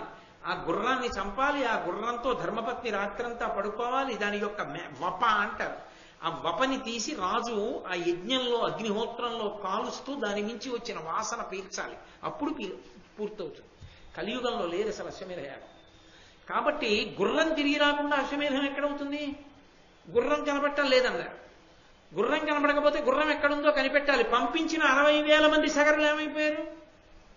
వాళ్ళు రాలేదు. ఏమైపోయారో తెలియదు. నారద మహర్షి వచ్చారు. వచ్చి ఆయన అన్నారు, ఏమయ్యా నీ కొడుకులు 60,000 మంది మరణించారు అన్నారు. ఇప్పుడు మరి సగరుడికి అసౌచ్యం వచ్చిందా? దీక్షా కంకణంతో ఉన్నాడు పీటల మీద. తను మాత్రం లేవకూడదు. 60,000 మంది కాలిపోయారన్నా వెళ్ళలేదు. కంగారు పడ్డాడు. రామాయణంలో అయితే పురోహితులు చెప్తారు వెళ్ళడానికి వీలు లేదు. నువ్వు వెడితే యజ్ఞం చేయించినందుకు, ఇటువంటి యజ్ఞం చేయించినందుకు మేము కూడా సర్వనాశనం అయిపోతాం. అందుకే యజ్ఞయాగాది క్రతువుల యందు ఎప్పుడైనా సరే ఆ యాజ్ఞీకమును స్వీకరించేటప్పుడు బ్రాహ్మణులు కూడా చూసుకోవాలా, చేసేవాళ్ళు సరిగ్గా చేసేవాళ్లేనా. అంతేకాని ఎవరికి పడితే వాళ్ళకి యజ్ఞాలు యాగాలు చేయించకూడదు. ధర్మశాస్త్రం అంతే. కాబట్టి నువ్వు వెళ్ళిపోతే యాగం పోతుంది. యాగం పోతే మేము కూడా నాశనం అయిపోతాం. కాబట్టి నువ్వు వెళ్ళడానికి వీల్లేదు, ఇలా ఉండవలసిందే అన్నారు. సరే ఉంటానని కూర్చున్నాడు సగరుడు. కూర్చుని, అంటే నేను రామాయణ భారతాలను కలుపుతున్నాను, మీకు ఆరణ్య పర్వంలో ఇలా ఇవన్నీ ఉండవు, నేను కలిపి చెప్తున్నాను. చెప్పి ధర్మశాస్త్రం వరకు ఏ యుగందైనా ఏ కల్పంలోదైనా ఒకటే అవుతుంది. కాబట్టి ఇప్పుడు ఆయన అంశుమంతుణ్ణి పిలిచాడు, మనవణ్ణి పిలిచి, ఒరే నాయనా మీ నాన్న అసమంజసుడు నా కొడుకు, కానీ వాడు సరయూ నదిలో పిల్లలందరినీ తోసేస్తుండేవాడు. తోసేసి నవ్వుతూ ఉండేవాడు. ప్రజలందరూ వచ్చి నాకు చెప్పారు, మీ అబ్బాయి పిల్లలందరినీ నదిలో తోసేసి నవ్వుతున్నాడని. నా కొడుకైనా ధర్మం తప్పితే తప్పే కనుక వెలివేశాను రాజ్యం నుంచి. అది మహారాజు అంటే ఆ రోజుల్లో. వింటున్నాడు ధర్మరాజు. వెలివేశాను రా, అందుకని మీ నాన్న రాజ్యం వదిలిపోయాడు. 60,000 మంది మీ తండ్రులు కాలిపోయారు, బూది కుప్పలైపోయారు కపిల మహర్షి ఆగ్రహ జ్వాలలలో. కాబట్టి ఒరే నాయన నువ్వు వెళ్ళి ఆ యాగాశ్వాన్ని తీసుకురారా, వస్తే పూర్తవుతుందిరా మన యజ్ఞం అన్నాడు. అంటే అప్పుడు అంశుమంతుడు బయలుదేరి ఈ ఎండిపోయినటువంటి సముద్రాల యందు సగరులు తవ్వినటువంటి గోతుల గుండా పాతాళలోకాన్ని చేరి కపిల మహర్షి ఆశ్రమానికి వెళ్ళి కపిల మహర్షికి నమస్కరించి వినయంతో భక్తితో ఆయనకి అంజలి ఘటించి గుర్రాన్ని తీసుకెళ్ళిపోతానని అడిగారు.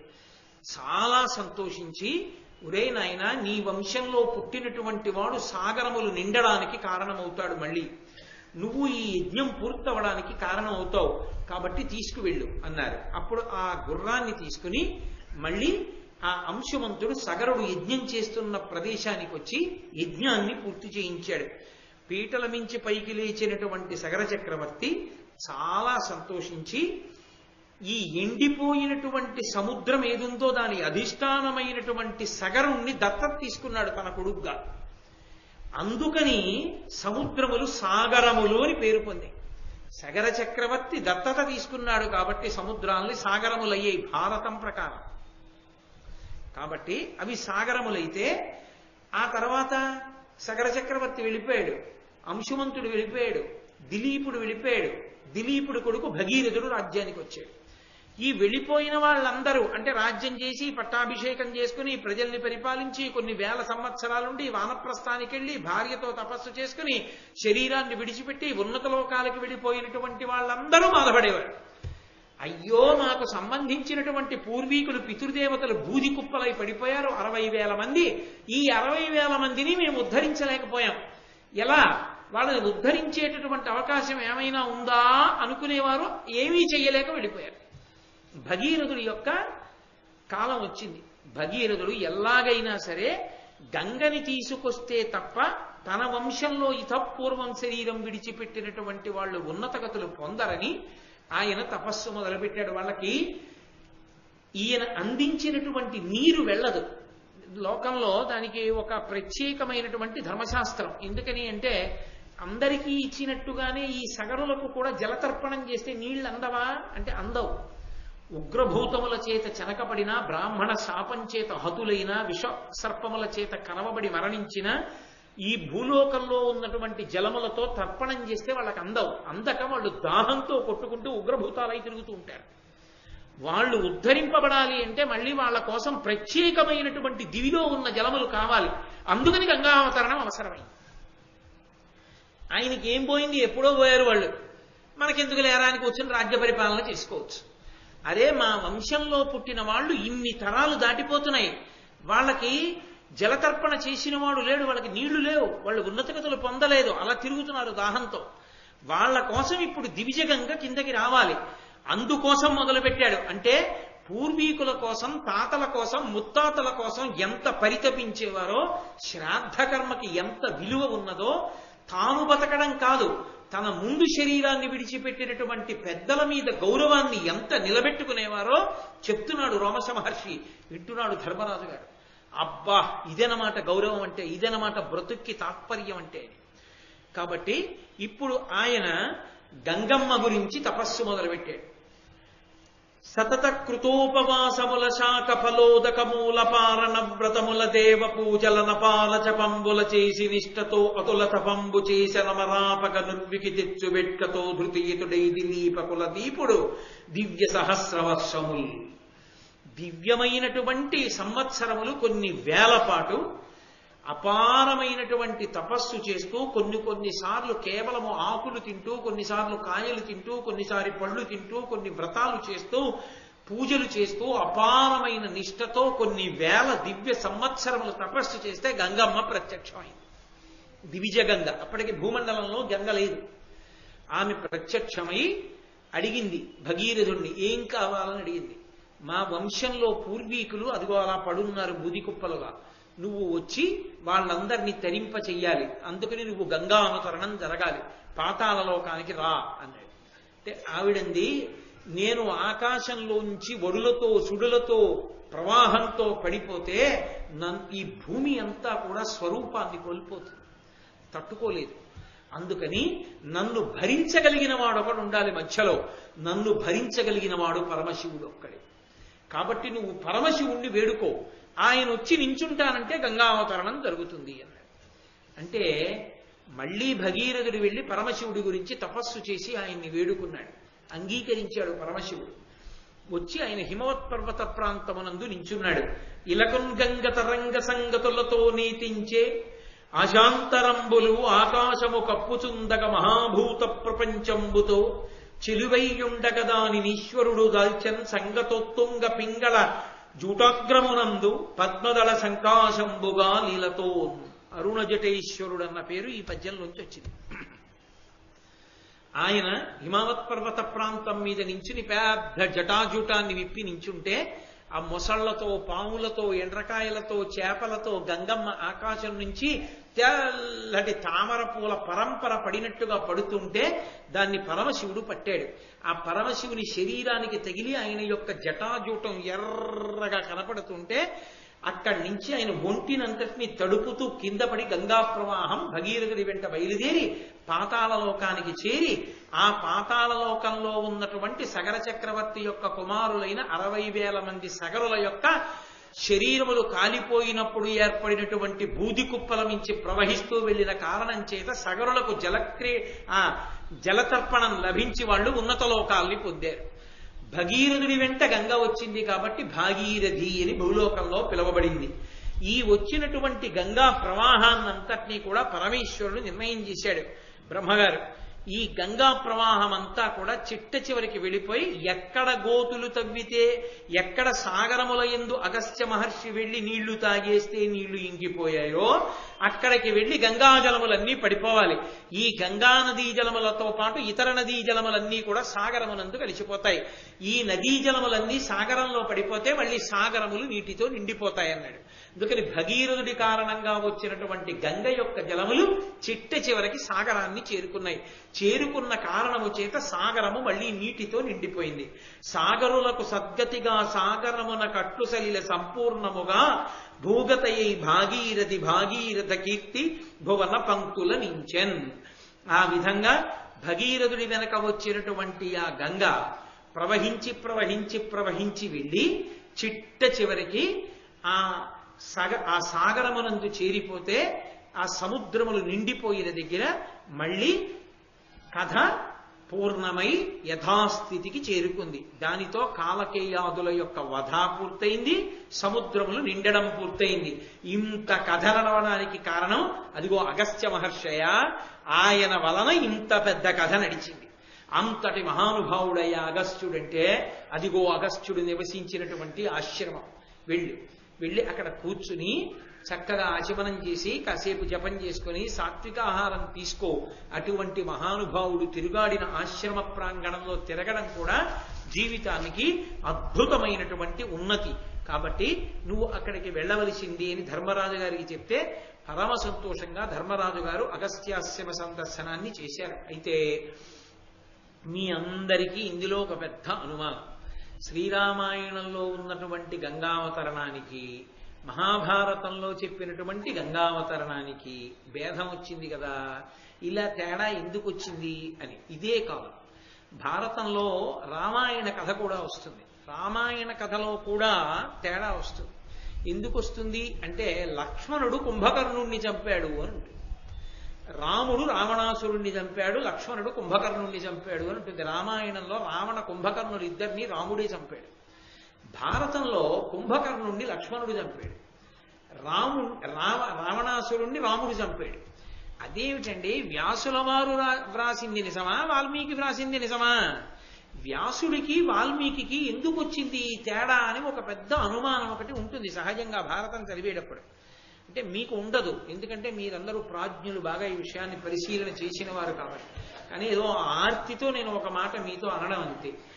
ఎందుకని అంటున్నాను అంటే కల్పాంతర భేదము అని ఒకటి ఉంటుంది. కల్పములు మారుతుంటాయి. కల్పములు మారుతున్నప్పుడు ఆ కల్పాంతర భేదమునందు ఇదే కథ నడుస్తుంటుంది.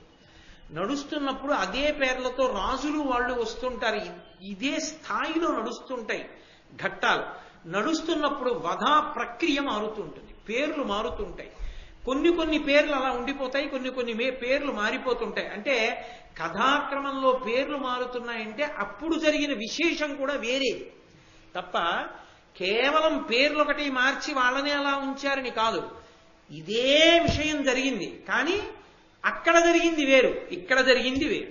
మీకు నేను తేలిగ్గా చెప్పాలంటే ఒకటే, అదే సమయానికి అమెరికాలో ఓ పిల్లాడు పుట్టాడు, ఏదో పేరు పెట్టారు, మనం ఉచ్చరించడం కూడా కష్టం, పెట్టారు. ఇక్కడ ఓ పిల్లాడు పుట్టాడు, దేవదత్తుడు అని పేరెట్టాడు. ఇక్కడ పిల్లవాడే పుట్టాడు, అక్కడ పిల్లవాడే పుట్టాడు, వాడికో పేరెట్టారు, వీడికో పేరెట్టారు. ఇద్దరూ ఒక దేశమునందు ఒక కాలమునందు ఒక సమయమునందు పుట్టిన ఇద్దరి పేర్లు వేరైనట్లుగా వేరువేరు కథలుండాలా? ఎలా ఉంటుందో అలా కాదు. కల్పాంతర భేదము అన్న మాటకు అర్థం ఏంటంటే ఇప్పుడు శ్వేతవరాహ కల్పం నడుస్తోంది. ఇత పూర్వం జరిగినటువంటి కల్పాలలో ఉండేటటువంటి యుగాలలో ఇదే కథ జరుగుతుంది ఇలాగే. కానీ అప్పుడు ఉన్న సగరుని యొక్క భార్యలు వేరు కాబట్టి ఆ పేర్లు నిజం. అప్పుడు పుట్టిన పిల్లలు శివానుగ్రహంగా పుట్టిన వాళ్ళు కాబట్టి ఆ కథ వేరు, ఈ కథ వేరు. అందుకని వ్యాసుడిది కల్పాంతర కథ, వాల్మీకిది ఒక కల్పాంతర కథ. అందుకని ఇద్దరిది సత్యాలే తప్ప ఇద్దరిది ఎవరిదో ఒకటి సత్యం ఒకటి అసత్యం అని తీర్పు చెప్పకూడదు. భారతంలోది భారతంలోనిగా, రామాయణంలోది రామాయణంగా అర్థం చేసుకోవాలి. రెండు కల్పాంతర భేదాలు ఉన్న కథలని పెద్దలందరూ వ్యాఖ్యానాల్లో అదే మాట చెప్పారు. కాబట్టి ఆ విషయాన్ని దృష్టిలో పెట్టుకున్నప్పుడు వ్యాసుడు తప్ప వాల్మీకి తప్ప అన్న మాట రానే రాదు. ఇద్దరివి సత్యాలే, కల్పాంతర భేదంలో ఉన్న కథలు కనుక. కాబట్టి తరువాతి కాలంలో అదిగో ఆ విశ్వామిత్ర మహర్షి యొక్క ఆశ్రమ ప్రాంగణం దగ్గరికి వెళ్ళారు. వెళ్ళి అదొక అద్భుతం. ఆ విశ్వామిత్రుడి ఆశ్రమంలో ఇది విశ్వామిత్రుని ఆస్పదమిది కౌశికి అనంగ బరగినయది అల్లది ఋష్యశృంగుడను ముని హ్రదము అనవుడు ధర్మతనయుడమ్ముని కనియన్. ఆ విశ్వామిత్ర మహర్షి ఆశ్రమం, ఆయన ఆశ్రమానికి దగ్గరలో ప్రవహిస్తున్నటువంటి నది కౌశికీ నది. కాబట్టి ఆ నదికి ఆ విశ్వామిత్రుడికి ఎంతో అనుబంధం ఉంది. ఆ ఆశ్రమ ప్రాంగణంలోకి నువ్వు ప్రవేశించి ఆ నదిలో స్నానం చేయవయ్యా, ఎంతో అభ్యున్నతిని పొందుతావంటే చాలా సంతోషంగా ధర్మరాజు గారు ఆ కౌశికీ నదిలో స్నానం చేసి విశ్వామిత్రుని యొక్క ఆశ్రమాన్ని దర్శనం చేశాడు. ఆ పక్కనే ఋష్యశృంగ సరోవరము అనబడేటటువంటి సరోవరం కనపడింది. అందులో కూడా స్నానం చేయి, అత్యద్భుతమైన సరోవరం, అది సామాన్యం కాదన్నాడు. ఎవరు? రోమశ మహర్షి. చేస్తాను కానీ ఆ ఋష్యశృంగుడు ఎవరు, ఈ సరోవరం ఎందుకు వచ్చింది, అసలు ఆ ఋష్యశృంగుని యొక్క విశేషం ఏమిటి నాకు చెప్పవలసింది అన్నాడు. తప్పకుండా చెప్తాను కానీ ఇప్పటికే చీకటి పడింది స్నానానికి, రేపు ప్రాతకాలంలో స్నానానికి ముందు కథ చెప్తాను, అప్పుడు విని స్నానం చేద్దువు గాని అన్నాడు రమణ మహర్షి. అనుకోండి కాసేపు అంటే దాని ఉద్దేశం రేపు సాయంకాలం 6:30 చెప్తాను. ఎందుచేత అంటే ఇప్పుడు నేను మొదలు పెట్టాను అనుకోండి, మీరు ఇంటికి వెళ్ళడం ఆలస్యం అయిపోతుంది. అదొక అద్భుతమైనటువంటి గాథ. అసలు నన్నయ్య గారి పద్యరచన అద్భుతం. ఆ ఋష్యశృంగుడు అంటే సామాన్యుడు కాడు. ఎంత గొప్పవాడంటే ఋష్యశృంగుడు అంటే, ఋష్యశృంగుడు ఉన్నటువంటి ప్రదేశం ఇప్పటికీ శృంగగిరిలో ఉంది. చిత్రం ఏంటంటే అక్కడ ఎవ్వరికీ సంతానం నిలబడేది కాదు. చంద్రశేఖర భారతీ స్వామి వారు ధ్యానం చేసి చెప్పారు, అక్కడ ఋష్యశృంగుడు ఉన్నటువంటి ప్రదేశంలో పిల్లలు బ్రతకట్లేదు కాబట్టి అక్కడ శాంతాదేవి విగ్రహాన్ని ప్రతిష్ఠ చెయ్యండి అని చెప్పారు. శాంతాదేవి విగ్రహాన్ని ప్రతిష్ఠ చేసిన తర్వాత అందరికీ పిల్లలు బతికారు. కిగ్గా అని ఇప్పటికీ మీరు శృంగేరి వెళ్తే చూడొచ్చు. ఆ ఋష్యశృంగుడు తపస్సు చేసిన ప్రదేశమే శృంగేరి క్షేత్రం ఇప్పటికీ. అసలు ఆ ఋష్యశృంగుడేమో, ఆ సరస్సేమో, దాని వైభవం ఏమిటో, అసలు ఆ విశేషాలు ఏమిటో రేపు సాయంకాలం 6:30 చక్కగా ఆదివారం కాబట్టి అందరం ప్రశాంతంగా వినొచ్చు. కృష్ణ పరమాత్మ పలికించినంత మేర రేపు మీకు పలికించి ఆ వివరాన్ని చెప్తాను. మంగళాశాసనపరై పదాచార్య పురోగమై సర్వైశ్చ పూర్వైరాచార్యై సత్కృతాయాస్తు మంగళం. మంగళం కోసలేంద్రాయ మహనీయ గుణాత్మనే చక్రవర్తి తనూజాయ సర్వభౌమాయ మంగళం. సర్వం శ్రీ ఉమామహేశ్వర పరబ్రహ్మార్పణమస్తు. స్వస్తి.